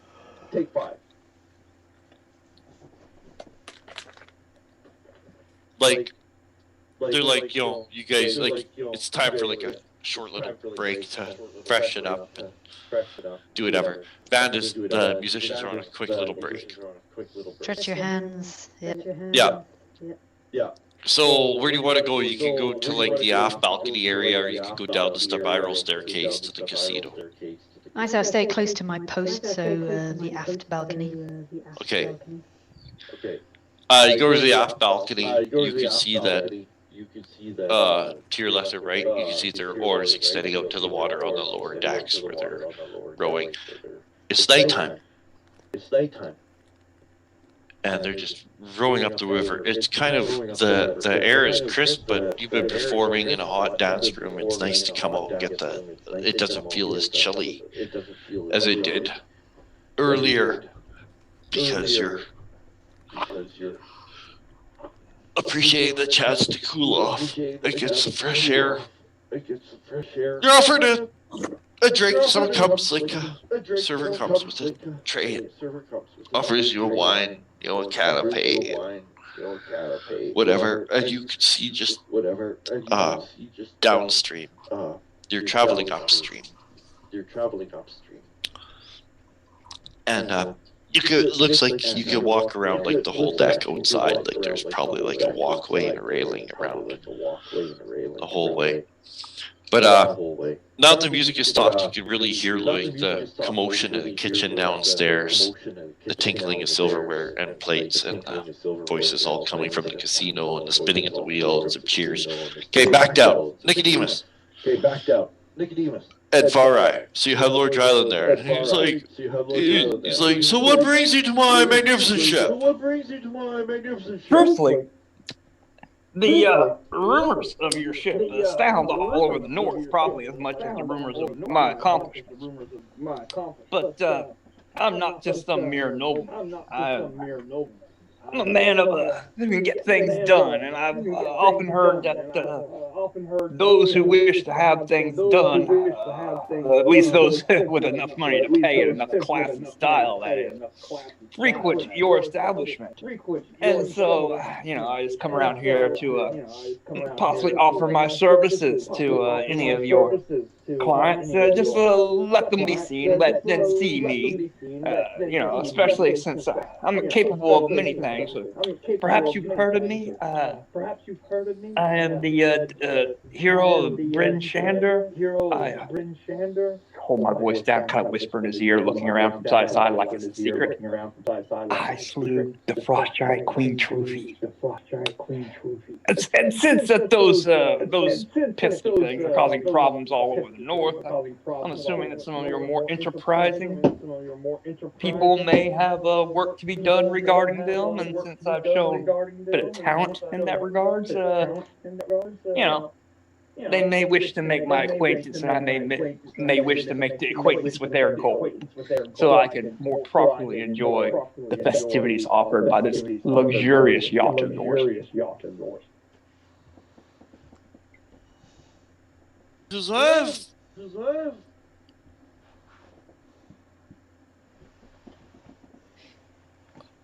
Right now, I'm a busy man. I've got so many guests to greet. He's like, oh. He kind of looks around and he's like, how about when we lift anchor? He says, we're gonna travel for a few more hours yet. We'll anchor upriver for a bit. He's like, and then we'll lift anchor and just let the current bring us back. Lickety split. He's like, by that time, most revelers who are still going are only interested in gambling at the time. Most the others have found a place to retire or relax for the little ride home. And with that, I'll put my arm around Far Eye and give her a squeeze. And a wink. I put my head against him. And I'll wink at the dude. Yeah, he's like, yeah. I mean, his eyes like he's like, oh, you know what I'm talking about. Yeah. You know what I'm talking about. You know what I'm talking about. You know what I'm saying. Yeah, wink, wink. You know what I'm say saying. No more, Yeah. Oh yeah. Say no more. Yeah. And so he says, so once we lift anchor. Sorry, Far. What? Far Eye puts down a winning hand for the card game she's playing.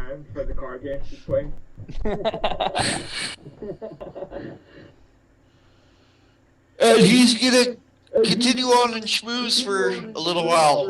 He goes back. I think his quarters are upstairs. I'm not sure. I was hoping at that point in time, what's her name?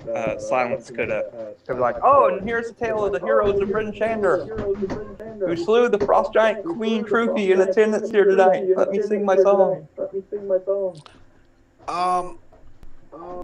Well, you hear right now that the music isn't playing. Oh, never mind. No, I mean, no, I'm just saying, like, but you haven't seen her yet. You hear that the music has stopped, but you haven't seen her.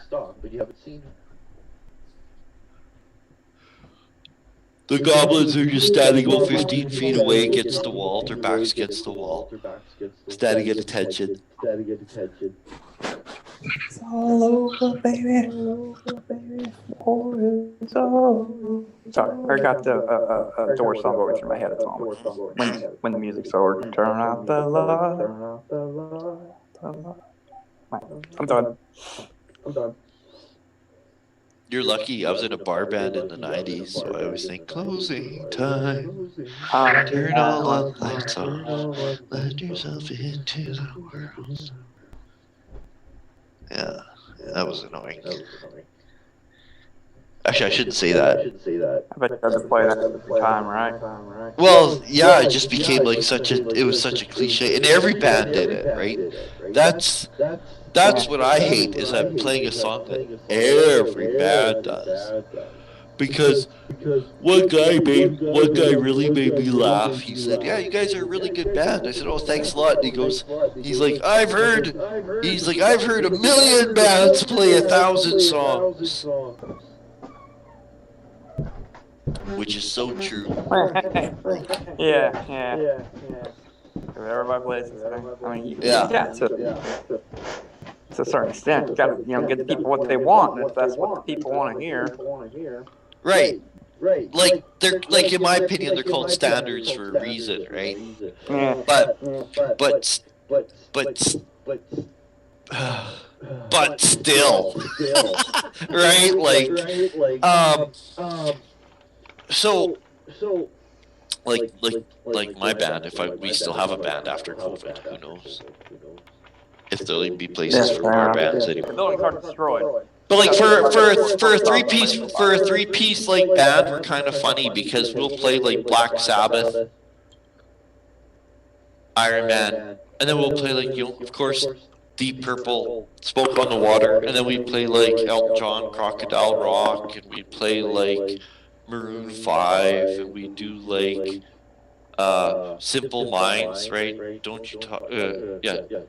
Don't forget about me. Yeah, yeah. We play the Cars. We play like, we actually do a surprising amount of pop music. Like, in fact, I was sad because this is how mad I was. The last practice we had, I actually learned. What song? So they actually topped on our coattails. Safety Dance. Oh, Safety Dance. Oh, I love that song. And that song, because of COVID and TikTok keyboards, I'll do it quick, otherwise I won't stop thinking about it. It's I figured it out so that I could.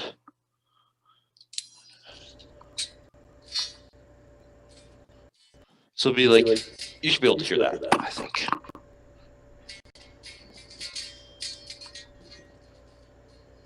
Yeah, I get it.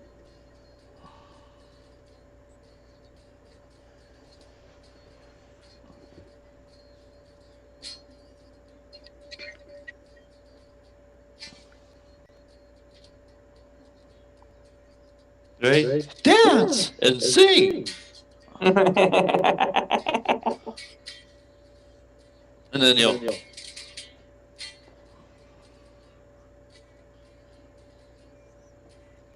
Safety dance. Yeah.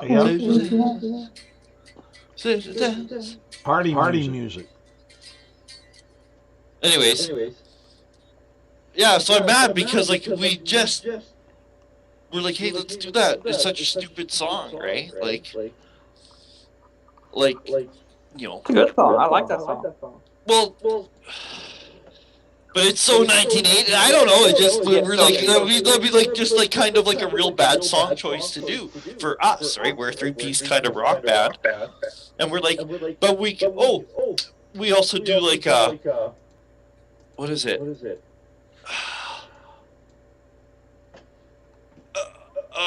What you call it? And I ran so far, flock of seagulls. We do that one. Like we do it like we're ending up doing a lot of 80s pop. And the funny thing is, like, I'm like, I don't know. And I don't know. Like we don't sound like that, but we're good enough musicians, and like, you know, like I'm like, I don't know, I'll just play the keyboard on guitar then, or whatever, right? Like, I don't know. It's just kind of funny how it's ending up being that we're like kind of doing a lot of pop, and that was one song, and now it's like, now we'll come out of that, people be like, oh yeah, well everybody that song. It's like, well. We were on. Yeah, that's exactly right. Like we had it all planned and ready to go. I just couldn't wait. I was like, just couldn't wait for our next band practice. I'm still waiting, right? Like, because it was February 26th. Kurt's like, hey, let's try Safety Dance. So I went home and I figured out what I wanted to do for it, and still haven't gotten to try it out. And now it's already like going to be like a viral thing, and a meme, and everything. Because honestly, like I've seen that guy doing interviews now. People are getting him to come do shows now. Because that song, like, he hasn't played in like 20 years. And people are calling. They're like, hey, come do that song. That one song you had. Yes, sir. Okay. So, whatever you guys want to do, tell me. Don't even wait for me. Tell me what you want to do. Because you guys did get invited to his quarters once you lift anchor. So as the night progresses, you guys just go upriver. Eventually there's a point where the boat's anchored. The rowers take a break. They're the last ones to eat before the kitchen is closed. I'm just going to continue walking around trying to listen and hey, giants, hoping somebody. That, about how it's interrupted trade, about refugees, and the way they talk about the refugees in a real condescending manner, and fucking miserable masses yearning to be free. Yeah, totally, right? Like, typical, right? Garl will because about the time he finds silence does that after a little bit from that I would think that this guy's self would dissipate. It's only an hour. That's what I'm saying. Yeah, but you know what? You're pretty good at lurking. What he's going to try to do is he's going to try to get to the bottom of the ship and search it out to see if he can find something that may be a clue to this location of the giant.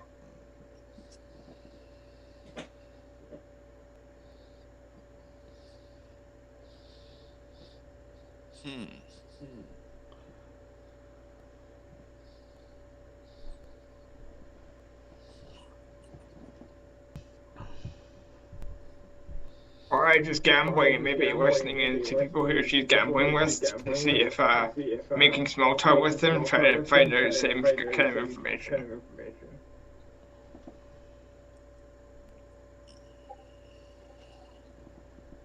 Silence is just listening into people's conversations while she's taking a break. Then.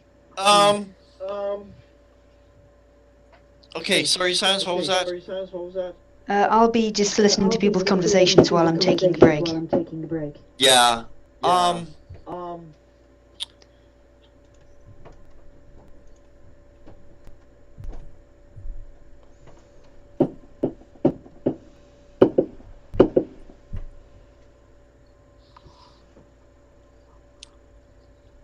Garl, you find stairs that go down at the bottom of the stairs, pretty much just a canvas curtain. Okay. When you peek in, that's where the dudes are rowing. There's like 36 rowers in here. And there's a couple of the guys in the kind of paramilitary outfit almost, just walking up and down the center deck. They're not lashing or anything, they're just giving orders and just part of the communication chain, right? Like for kind of giving orders like, yo, we need to go this way, a little bit this way, and you can tell like it's just there's probably a communication chain all the way from the helm, right? Like just coming down the stairs to here, right? This is just the final guy giving instructions. And eventually there's a point where the rowers stop. They go to a place where there's a winch, and they release a bar, and the chain releases, the anchor drops. The rowers stop. There's a point where food comes down to them. They're pretty much like the last ones to eat, as the kitchen is eventually gonna close up soon, because and you guys can all feel it too, where the boat stops moving, and you can feel like the release of the anchor and stuff. And that's when like the party goes from like, was this getting fun? It's going to like everyone's getting shit faced drunk, right? This is where like the blurry part of the night happens. Our motherfuckers fall overboard. Well, do you know what? Not fall overboard. There's a commotion at the other end at one of the card tables. And you guys are like kind of catch on, oh, someone's being accused of cheating, and then Pao Ming goes over there, and there's some good discussion. And you can see she casts a spell, and eventually that guy literally takes like a long walk off of a short hull. And He walks the plank. yeah, and there's this whole thing where like they got like the security guys come over and they're like frisking him and everything, and eventually it just comes to like where all the people that were at that table have like their cards down, they're moved away from the table, like everything's being inspected, cards are being counted, everything's being accounted for. There's a point where one guy ultimately he just literally ends up like get discussion. She says something, probably a spell, and he just stands up out of his chair, walks out of one of the French doors over to the deck, and just does like John Cleese, like right to the river, just John Cleese style, just straight face. Suggestions are these? Michael, that's a good guess. Garl through that curtain down there. Curtain. He'll say, "There's a fire upstairs. There's a fire. They need help. Come on with me, everybody. They need help. Come on with me, everybody." What? Fire. And Fire. Will get everyone's attention. Call fire on a ship. Yeah. Here he comes, storming out of the room. Good. Like 40 people. Good. Carl, hide back in one of those corners. When they go past, and when they go past, go down to the other end of the hallway and down to the other end of the hallway and look about those spots. Now you guys hear something about everyone. All of a sudden, Michael, from nowhere, you guys can hear like the stomping of feet, and suddenly out of nowhere, you can see outside the windows at the outside deck that there is just tons of people who are all like sweaty and stuff, and they're all, and you can hear like talk of a fire. And you can see like the dudes in uniform are kind of scampering around. You see more of them kind of running around, and they're all trying to figure out what's going on. And all of a sudden, it goes through like the crowd of people, like ripples in a pond. Fire. Yeah. And you hear eventually like smashing of like some glass, like it sounds like something actually, like it's to the point where like you're trying to figure out like are people actually going to start panicking, but everything has kind of come to like a weird halt commotion about fire, and everybody, and they're all trying to get everything straightened out. You see Casper Dryland, Lord Casper Dryland, makes a bit of an appearance as he too goes. He talks over to some of the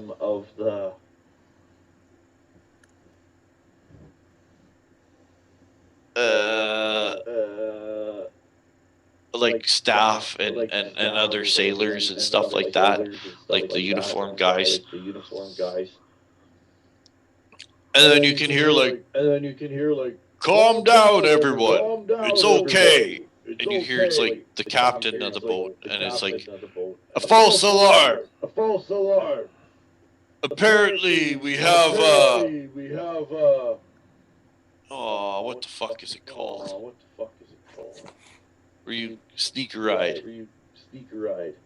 Stowaway. Stowaway. Yeah. Stowaway. We have a stowaway aboard.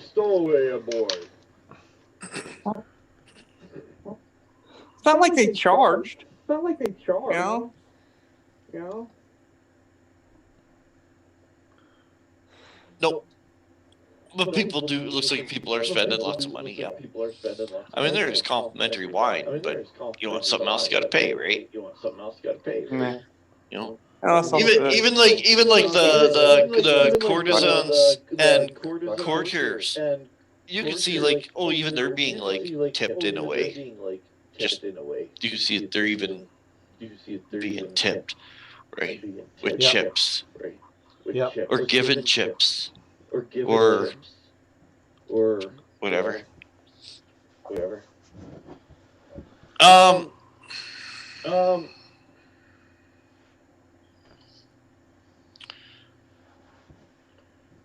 Casper says, well, find that mischief maker. See what's going on. I don't like someone aboard just doing all, wave his hand all willy-nilly. He says it's not good for security. Anyways, everyone please, we have people on fire watch. It's all the false alarms. Let me assure you, there's been no fires, and the kitchens are closing down now anyway. So I don't think a fire is likely. Just please, if someone sees someone who doesn't belong, they say he's a gnome. Is that true? A gnome? A gnome? He says, or halfling, or so, I don't know. He's short. Yeah. Could be a toddler. Oh. True. Could be a street urchin with a fake beard. So Nothing fake about that. we'll just everyone keep their eyes open, and we should all be safe. Let the party continue. And that's the cue. Everything starts up again. And Garl tried to make it up on that lower deck. He heads back to his quarters. Up to the bow area. Mm-hmm. And he'll start searching around that bow area. As far as Yeah, I think there's a hole down there. It's just yeah.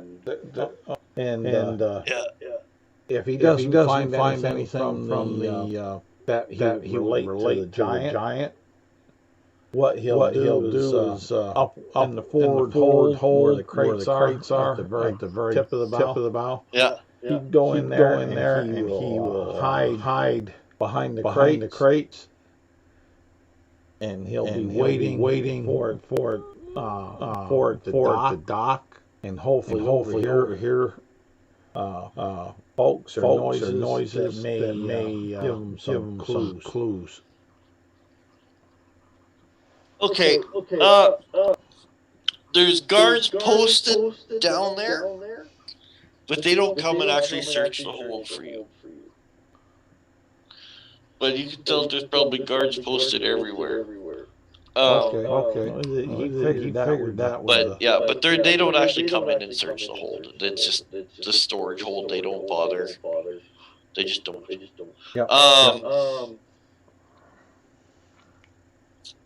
Eventually, boat lifts anchor. Oh. And it just drifts. It'll drift back to yard.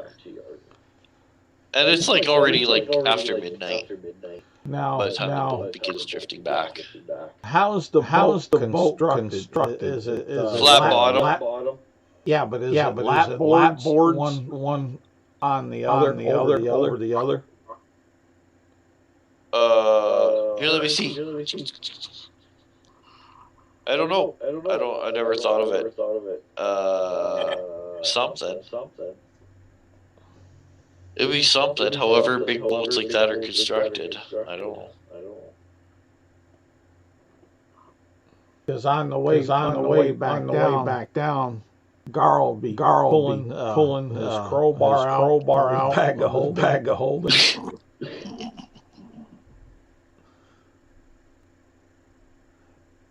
And he'd be looking for a point to maybe weaken some boards enough so he could get a hole in it so he could maybe make a unnoticed escape at some point.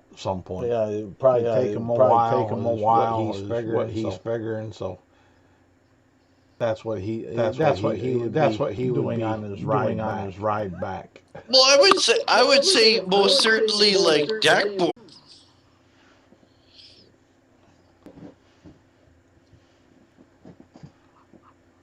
I guess anything's possible, right? Like, because then when by the time they get to dock the ship, hopefully have big enough where he can go out of it and slide into the water. Mm-hmm. And maybe get away from the ship without being known. Mm-hmm. Yeah. But knowing you and your stealth, you could just probably sneak by every guy in here anyways. Well, yeah, maybe. This is kind of his plan, especially now that they're looking for a gnome.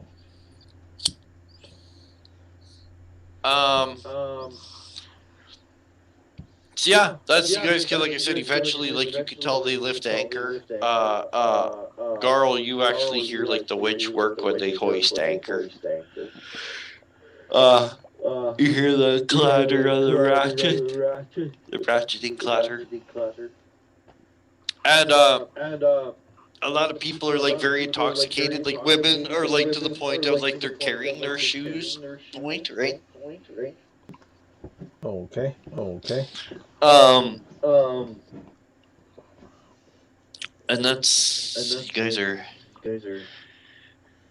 Make it to the office. heading back down. Yeah, and you can go to his quarters anytime. Yeah. That's what I shall do. Eventually, when you go there,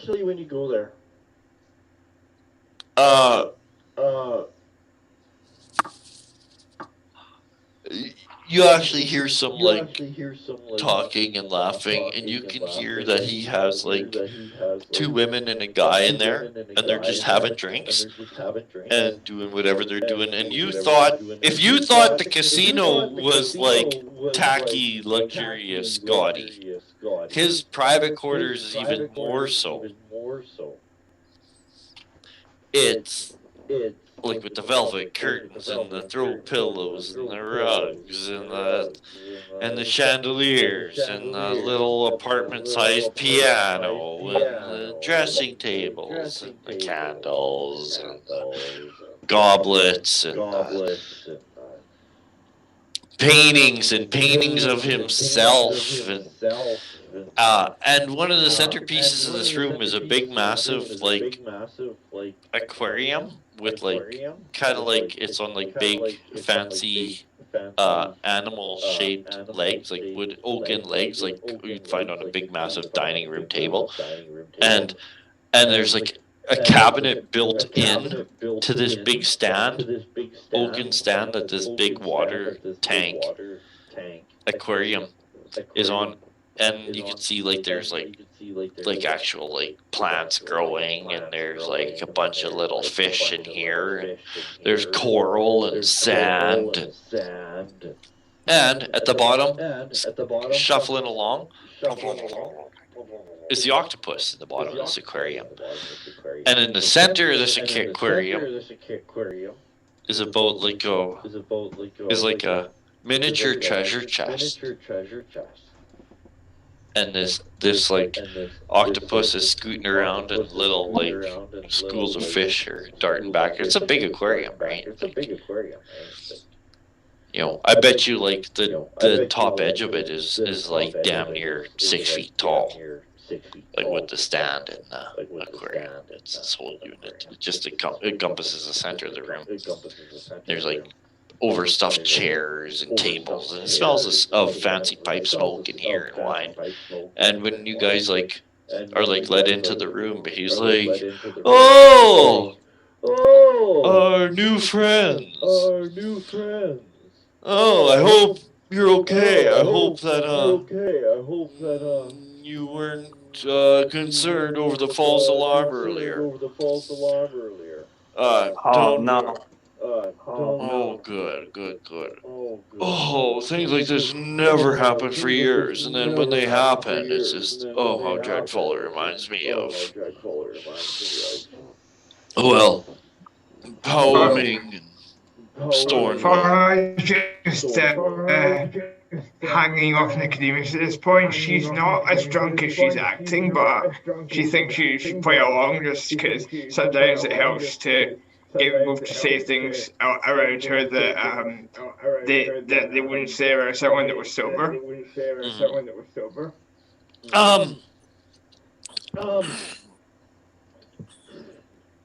And Is Cao Ming in here? She's not. Okay. Cool. You can tell she probably deals with business end. And the captain does with the running of the ship itself. And this guy is just like into profit, getting the proceeds and glory. The front man, the face. The front man, the face. the face. The schmoozer. Yeah.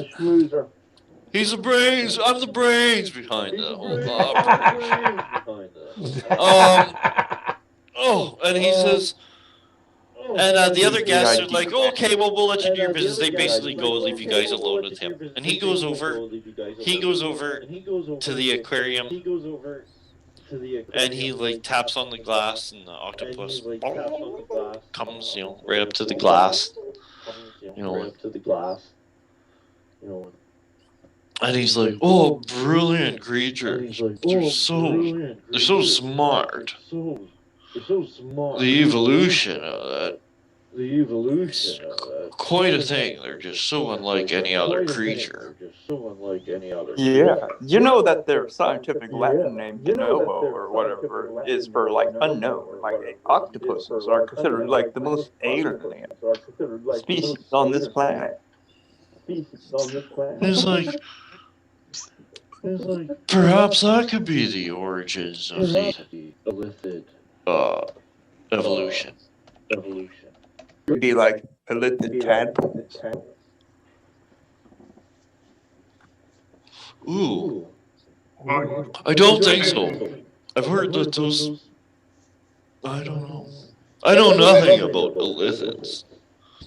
I wouldn't even. I haven't purchased the Volos.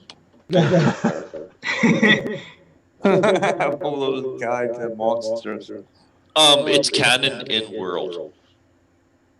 Yeah. Like in Waterdeep Dragon Heist, you can purchase the book from Volo. Cool. We should go buy that. Like the book is canon. It even says that if you own the book, you know everything. You don't know the stat blocks, but you got all the lore from that entire book. If it's in that book, you got it.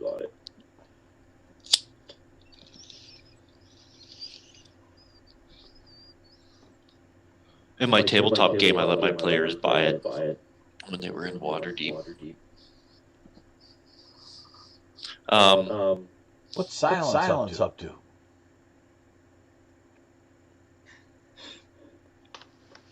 Do you find any gossip? Oh, probably still playing music. I imagine the break's over. Well, yeah, but I mean, it'd be later in the night. It could be another break again, even.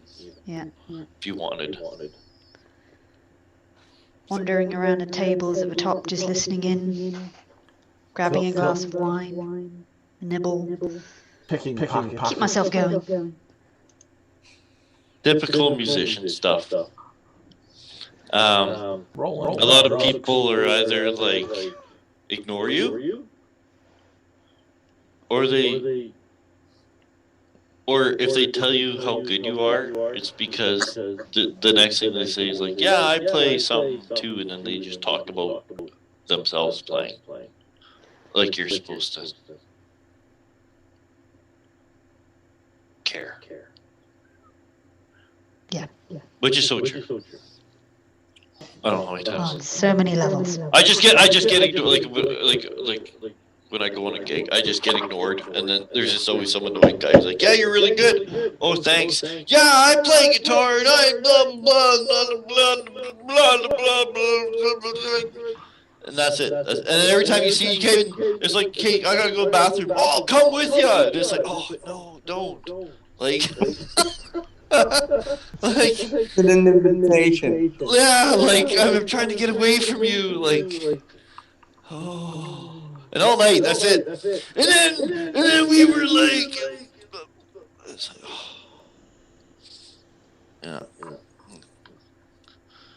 So do you still got your drum set? No. sold it when the old lady got pregnant, or whatever, right? Or it got stolen, or no, I missed the payment, and they took it back. Or, there's always some sort of tragedy where they no longer have their drum set. Anyways, how about something else?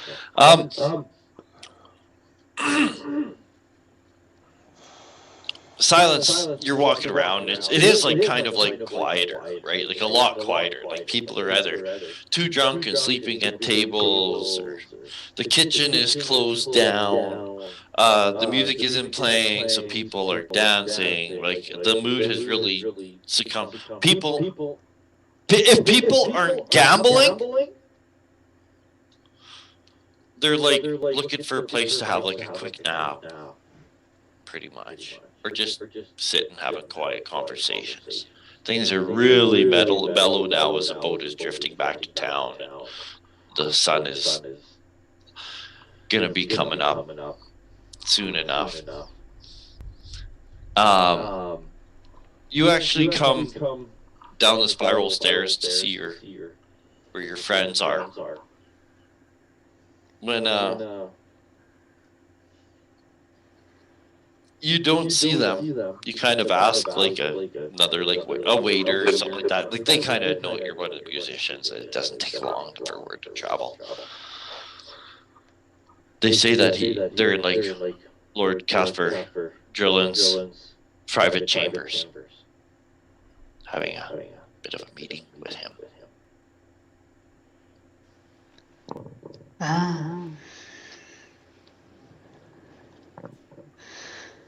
Well, I'll keep to my disguise. When I'm needed to play music again, I shall return.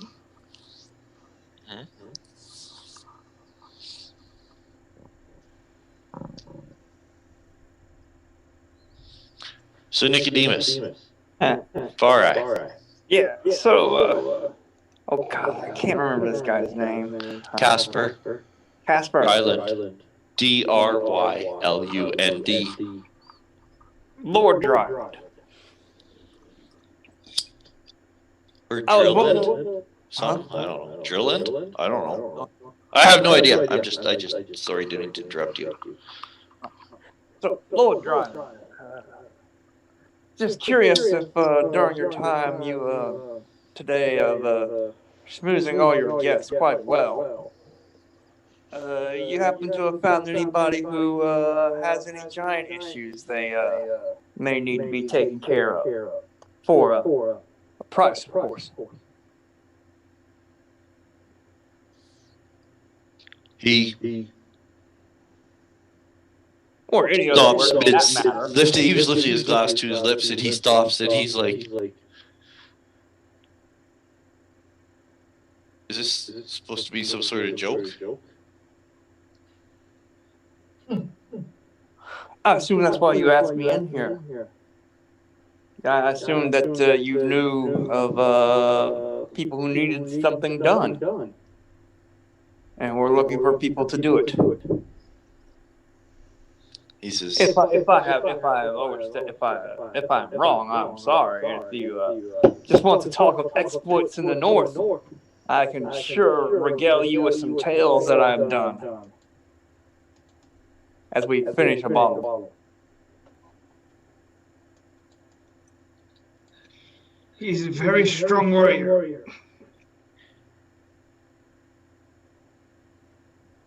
because of he walks over to his desk and he sets like his glass down. He looks somewhat like he's like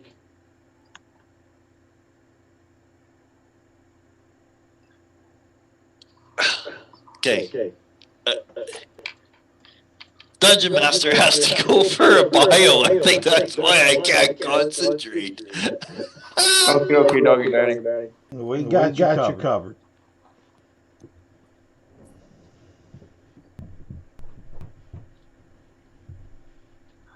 Well, why the fuck else did he ask me down here? To rob you? Sell you in slavery? Sell you to a freak show? Okay, so those are also possibilities. Just wants to look at your women. Murder you? Why would he want to murder me? Maybe he's a serial killer. Maybe that's what he does. He meets some random schmuck. He's like, yes, that guy. I will murder him tonight. I'll invite him down to my cabin, murder him, and toss his body overboard just for the kicks, right? Well, that or else you're asking about giant work. That he's like, well, I got to get rid of this guy. Maybe he feels threatened. Why do you feel threatened? Somebody's offering. Whatever. This guy ain't straight up and down. Plumb. He's working on the shifty side. So when he hears things like that out of the blue, things should be straight. He may tell him what we're looking for. He may think that someone's pressing in too close. I don't know. I'm just giving possibilities. I'm thinking coming here to Georgia was a waste of time. We should have just went to the Red Rock Isles. I think personally, I think that if he's holding this giant someplace for ransom, is either on that big heavily armored ship or at his keep. Like, we don't even know if he has it. Like, he might not even know what's going on.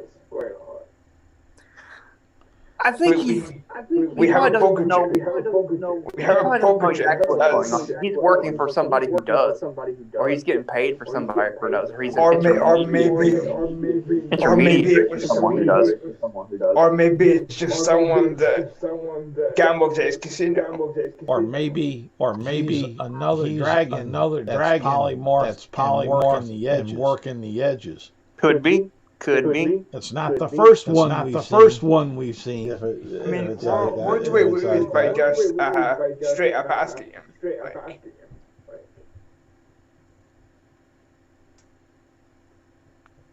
We ask him about if he knows about if that's the way you want to put the jam on your toes. I don't know how well that'll work out. I'm asking you guys because I don't know if that's a good idea or not. If I was asking possible criminal if they did a crime, did you do that crime? No, I would think I'd get a few select responses. No, I didn't. Have a contract set up on me, or a straight up shot, and hauled out, buried in a pit with lime, or just beat senseless. For discouragement and dragged outside of town. See, if he knows stuff about what we want to find out, and he's not internet. Well, I'm not asking if he did anything. I'm asking him if he knows anybody who could use work done. It's like you walk into the Mafia Don's house and just be like, "Yo, I'm a gun for hire. What do you need?" And he'd be like, "Well, hey, I was just involved in arranging a crew to kidnap this giant. This guy's like, hey, I know some shit about giants. I can kill giants. Maybe I'll give him something to do to show that he's on the up and up or something. Or I'll send him to somebody else and be like, I know this guy who's interested in things." Well, I feel you. I'm not saying any of the ways are wrong. I'm just saying these are all the devious possibilities in the back of my little cranium rats are eating on it. Oh, I had to get a soda pop.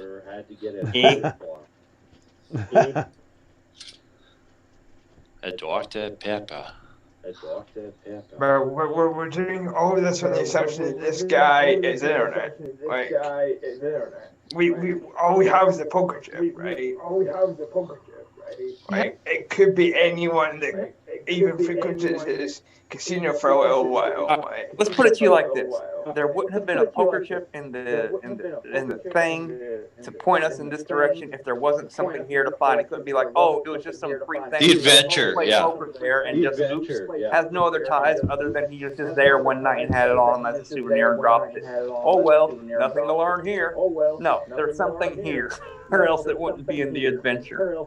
Yeah, realistically, Ryan, you're right. But in the fact that this is a written out story, there is something behind it. Yeah, it's a written adventure. I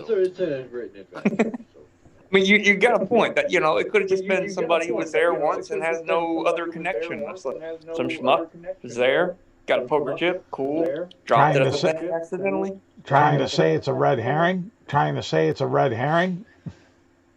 Yeah, that's what I'm saying. Hey, I know the NPCs actually have names, so it's not that irrelevant. Then again, they named Snurd. So. What I'm basically saying is, he may not be Aaron, but he may know who it is.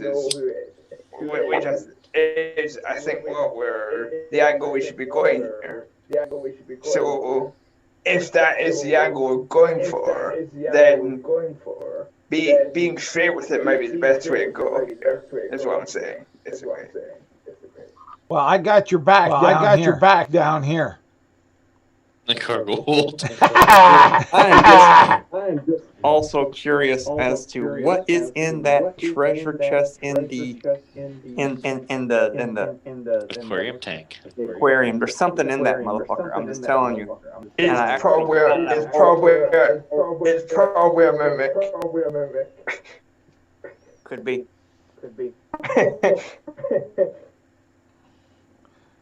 Maybe it's the conch.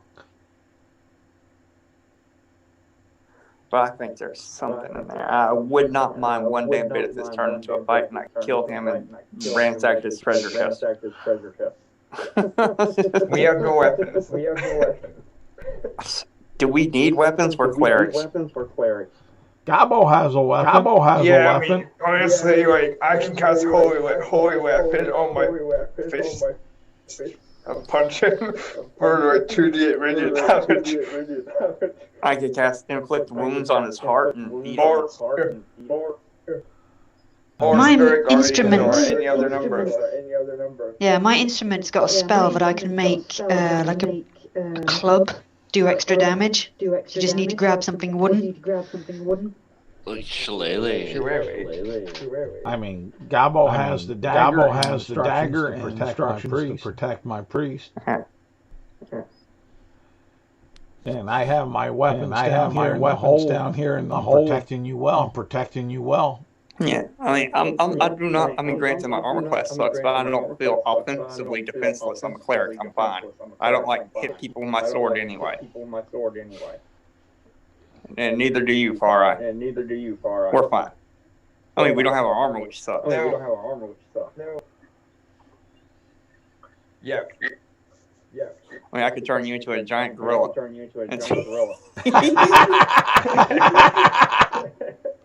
I don't think the ceiling's high enough for that, Or, this is what I could do. If everything goes badly, I tell you what I'm doing. I'm going to reach into that tank, I'm going to grab that treasure chest, and I'm going to dimension the door the fuck out of here. Yeah. And then just leave me there. Boosh! I'll take you with me, I suppose. I can do that. I can take somebody with me, right? Yeah. The octopus would be wrapped around your They arm. will be. Or your head. Defending and tracking. Yeah, fuck it. Let's do it. Let's just kill this guy and run.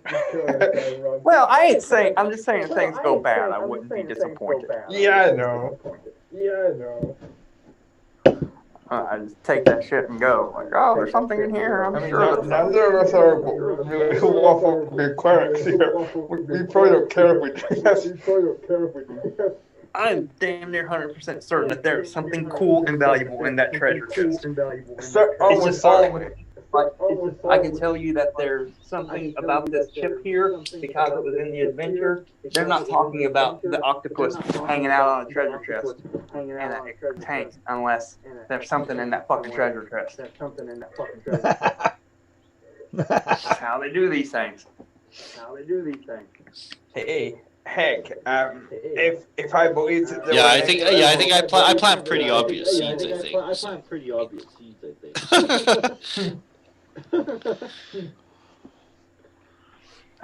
So anyway, he put his glass of wine down and Yeah. what? He just. You guys But have. hey, I've seen this guy there, so we can scry on him if we need to later. He just has his senses up. You can see that by the mention of giants, he kind of feels uncomfortable. He even asked, he's like, "This is a joke." Like,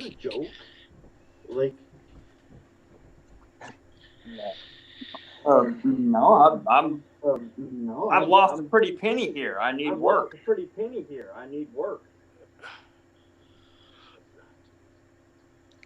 basically, he's trying to incite you. You guys are having a breakdown of communication. All that you know is that mentioning giants has kind of set him off to what you're talking about. As soon as you start talking about giants, he's kind of like, I told you. "What the fuck are you coming here talking giants up to me for?" Like, he's kind of like, you're like, "No, I'm just kind of like, what?" And he's like, "No, like, seriously, what?" And it's like, Alright, could I make an insight check on him then? "Hey, Hey, I'm kind of broke. I need some cash. I have experience dealing with giants. I've heard that people who have things done, whether it's giant related or not, I'm just saying that's my specialty. But I hear that people who need things done often find work here, or the people who have the money to hire come here. And so I'm here offering my services to whoever may need something, whether or not it's giant related. he's like, I don't know anything about giants." Fine, fuck giants. You know anything? 22 insight. Okay, he totally knows stuff about giants. He is obviously lying about it. You want, even if you don't know anything about giants, you want this guy on your side. You want this guy's Squid and frickin' Frost Giant Queen. I was there. Frost giants. Try dealing with storm giants. And I could. You ever been to Maelstrom? I have. Made it out alive, too. They even knew assassins were coming. Friend, I can't tell if you're mocking me or threatening me or bribing me. Ron could impress you. How about that? Impress me? Oh, well, that's a different story. I've been to Maelstrom. They even knew, they were like, "Oh, you're an assassin. I'm still standing before you here today." So I've dealt with storm giants and lived to tell the tale. Well, in that case. I'm good. I'm good at what I do. Let's freshen up the drinks. Yeah. Let's do that. I'll leave a. Would I have my alchemy jug on me? Sure. All right, I'll pour it. He says, I'm a member of a secret society known as the Kraken Society. It's Well, not pretty baby deep. Kraken. Out of character. When you got him, I was thinking baby Kraken World. Is that baby Kraken he's got? Oh, by the way, I'm inciting the fuck out of this guy too. I'm just looking at him. You know, I'm now like Jediing and like, are you telling me the truth? I'm a member of the Kraken Society. A secret society. An intelligence gathering society. He says, in Yarder, I seek more power. I want to be the Water Baron of Yarder. Noble goal And to be sure. I'm using the influence that the Kraken Society has.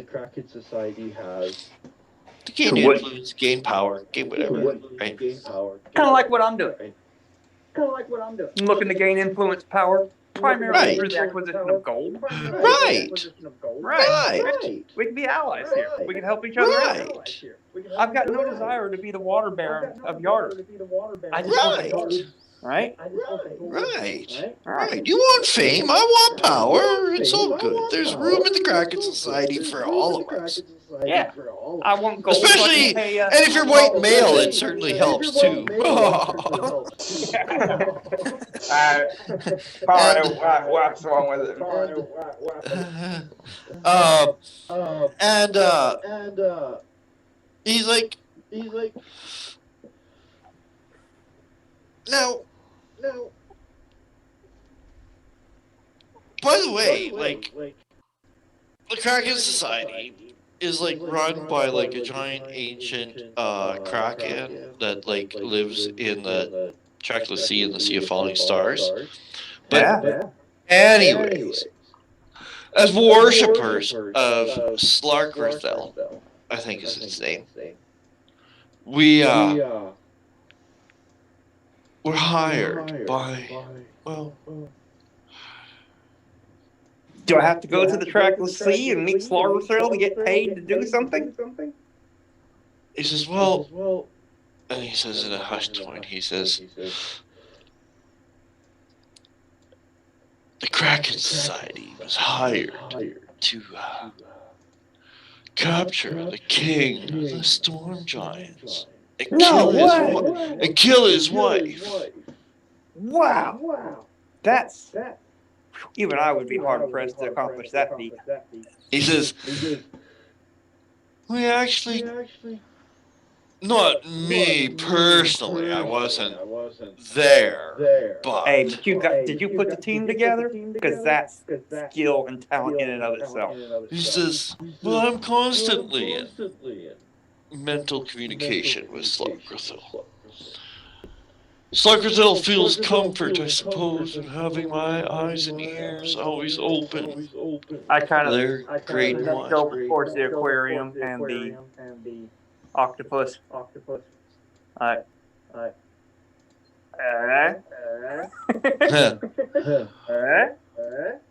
have to admit, it is a personal gift from Slarkrithel himself. Hey, he seems to be a generous employer. And we have King Hecaton is chained and imprisoned inside the hull of a mighty ship built to look like a squid. It's a magnificent thing. I've seen it in my dreams several times. Well, who built that thing? That's got to take some talent. That's also not a skill I possess and not offering to Slarkrithel. I don't know, but the people of the Purple Rocks worship Slarkrithel like it's a god. So sure. But and you can tell, like, the guy's temple twitches and he rubs his eyebrow. Winces a bit. And finishes his drink. He's like, how could I be of assistance to Slarkrithel? He's like, anywhere in the Sea of Swords or Trackless Sea. He's like, if you seek Slarkrithel, Slarkrithel knows. Like, does Slarkrithel need help guarding Hecaton or something? Because that would be one of the easiest things I've done, is to guard an already chained storm giant instead of, walking into their keep. Oh, he's not just chained. He's chained and magically imprisoned. Slarkrithel is most powerful spellcaster. Apparently, he's hidden the entire boat from being detected magically. Did you know such things can be done? I had no Objects and areas can be magically non-detectable How does he do that? He's a powerful freaking little. I'll fill his glass. Pull the ass back up again. He must be a powerful godlike being. Sluggerthel has explained there are many Krakens in the seas, but he's the most powerful. Wow. As powerful as a god, the closest thing to a god on Earth, on the planet. I said that's pretty godlike. Well, I think so. As do all those who worship Sluggerthel. Sluggerthel is vengeful that they were created and used by the gods, given the power of the gods. When the gods ascended to the power of deity, their war machines are left behind. Basically, Krakens have feelings too. And they want to be gods. They want to be recognized as gods, and not just... And Sluggerthel is more than powerful enough to have that respect, which I'm willing to give, especially if it doesn't help to line my... And he forehead winces again, he rubs between his eyes. Oh dear, these headaches seem to be getting worse, though. Oh, I think I stay up far too late at night counting my... And again, and you see blood dribbles out of his nose, and he reaches for his desk, and before he can take 3 steps, he falls over dead. I want Assassin! I want a side eye. I want a the octopus in the tank. I close his eyes because he said that his Kraken thing can see through his eyes. Oh yeah, Sluggerthel killed him for talking too much. Search his body. Assassin! And I'm gonna stick my hand into that aquarium and get that treasure chest. Okay. The octopus will attack, but it's only an octopus. Damn, No, I was hoping it no, was a it's mini mind flare. I'm assuming it's a 1 hit point type thing. It's like a cat. Yeah, it's just, I'm not even gonna go through it. It fucking puts up a fight. Yeah. Like, basically it's a familiar without a find familiar spell. Yeah, Because well, it's like, that's all it is. It puts up a fight. You pretty much, and it can stay on the water for 20 minutes. It can survive for 20 minutes outside of the water. So, this could go like real funny Mr. Bean, or it could just go morbid where you just fucking... Because his sword is here. His sword is a rapier. It's non-magical, but it's worth 2,500 GP. It's fucking platinum and gems, and it looks like a fucking octopus. Yo, grab that, man. Yeah, it's a very That makes up for the 2 Goldar. Hide it in a bag of holding. That's with Garl. Garl's not with us. But we're about to dimension door out of here in a minute. Yeah. What else you got on his body? just gonna look here. I've got it. Yeah, we can either like have the whole fighting the octopus attached to my face, walking around knocking shit over, the whole comedy routine. Like I'm sitting there holding it, and it's like, how every fight with Chucky went and shit like that. Have it spewing ink. Have it spewing ink. Have it spewing ink all over you. Yeah. And the whole time, Far Eye sitting there like, let's see what's in his belt pouch. Looks nice.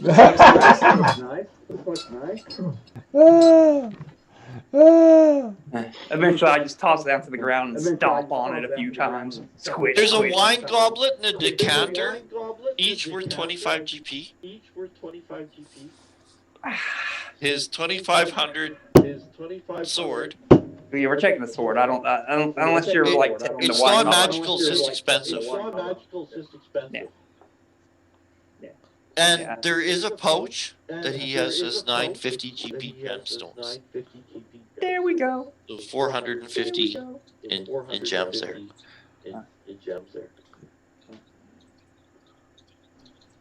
Yeah, because that makes sense, right? Because that and the art objects is 1,000, and then 2,500 for. So it's 3,500 GP just in stuff there. What's in the chest? And I will just open it without searching it or checking. I'm actually looking for that. Okay. If yours like is decoration, just like every fucking aquarium has, I'm gonna be so disappointed. How are you going to get out without raising the alarm? I understand dimension doors, but you still left some of us on board. Well, they don't know that we are with you. Yeah, exactly.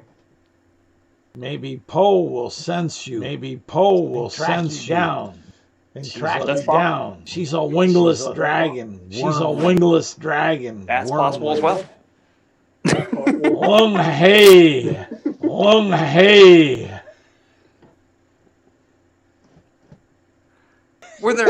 There were guards out there. No, that's the Gemser. Okay.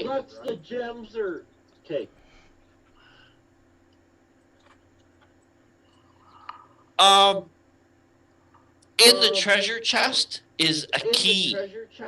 The key opens the big cabinet doors underneath the aquarium where you find the gems. There's a bag with 950 GP gems. That's how it goes.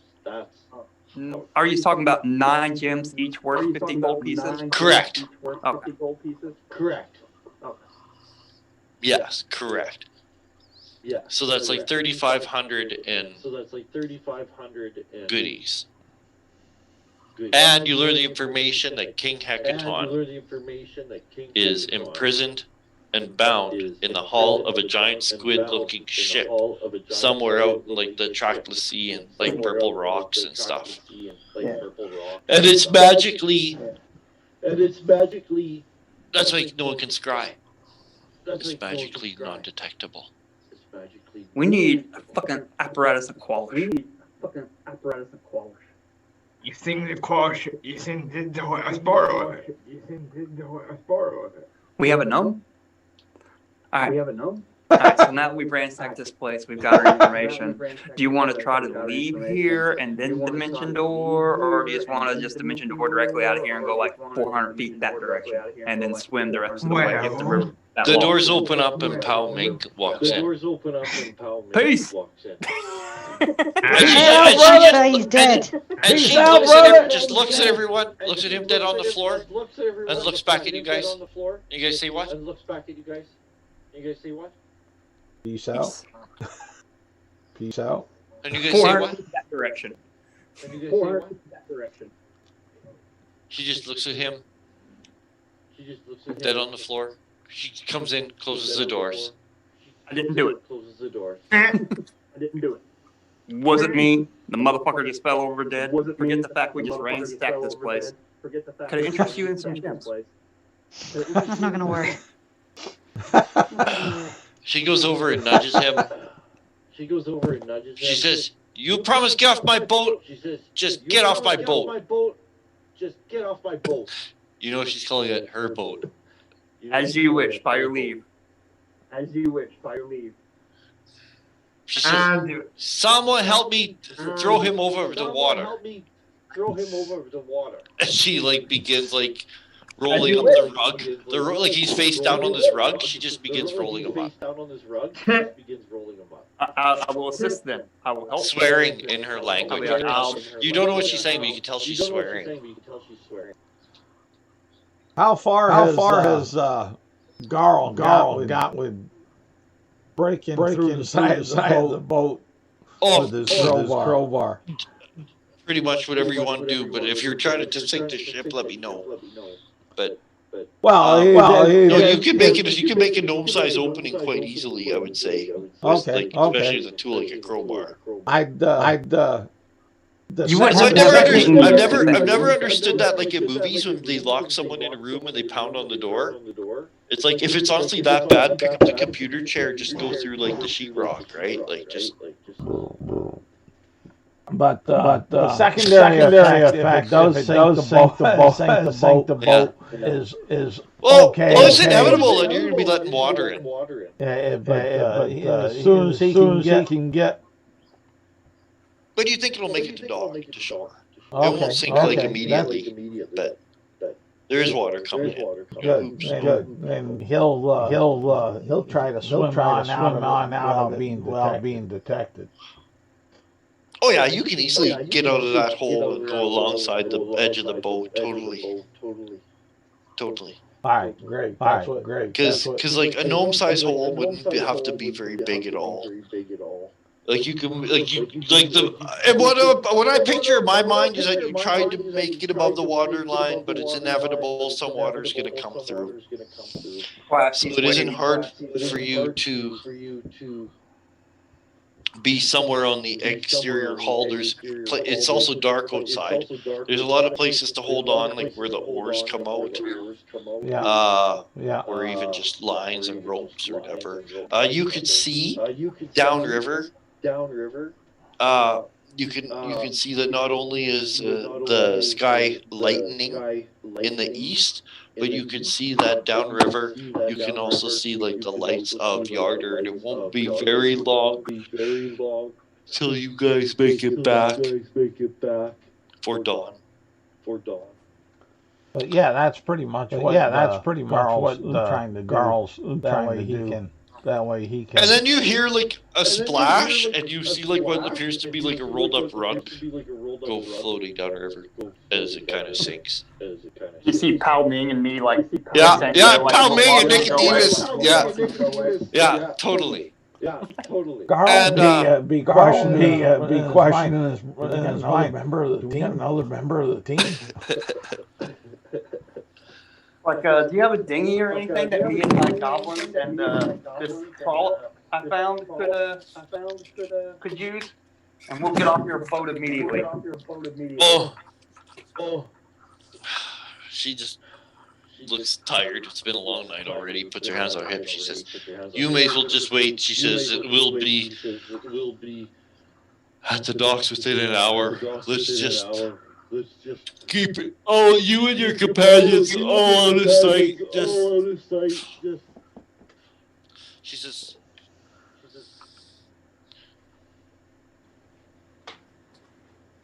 and that's really it. We'll leave it there. All right. For today, because honestly, that's what's gonna happen. You guys just get off the dock. When you guys pull up, you guys are on the docks and on your way. And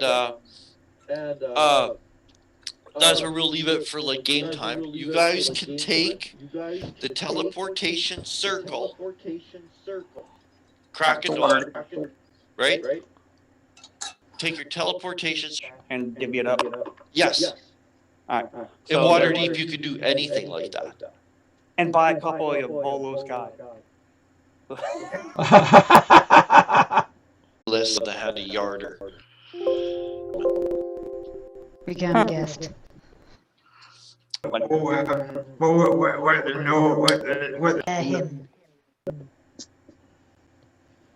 Water bear. I spell, and it uses a hallucinatory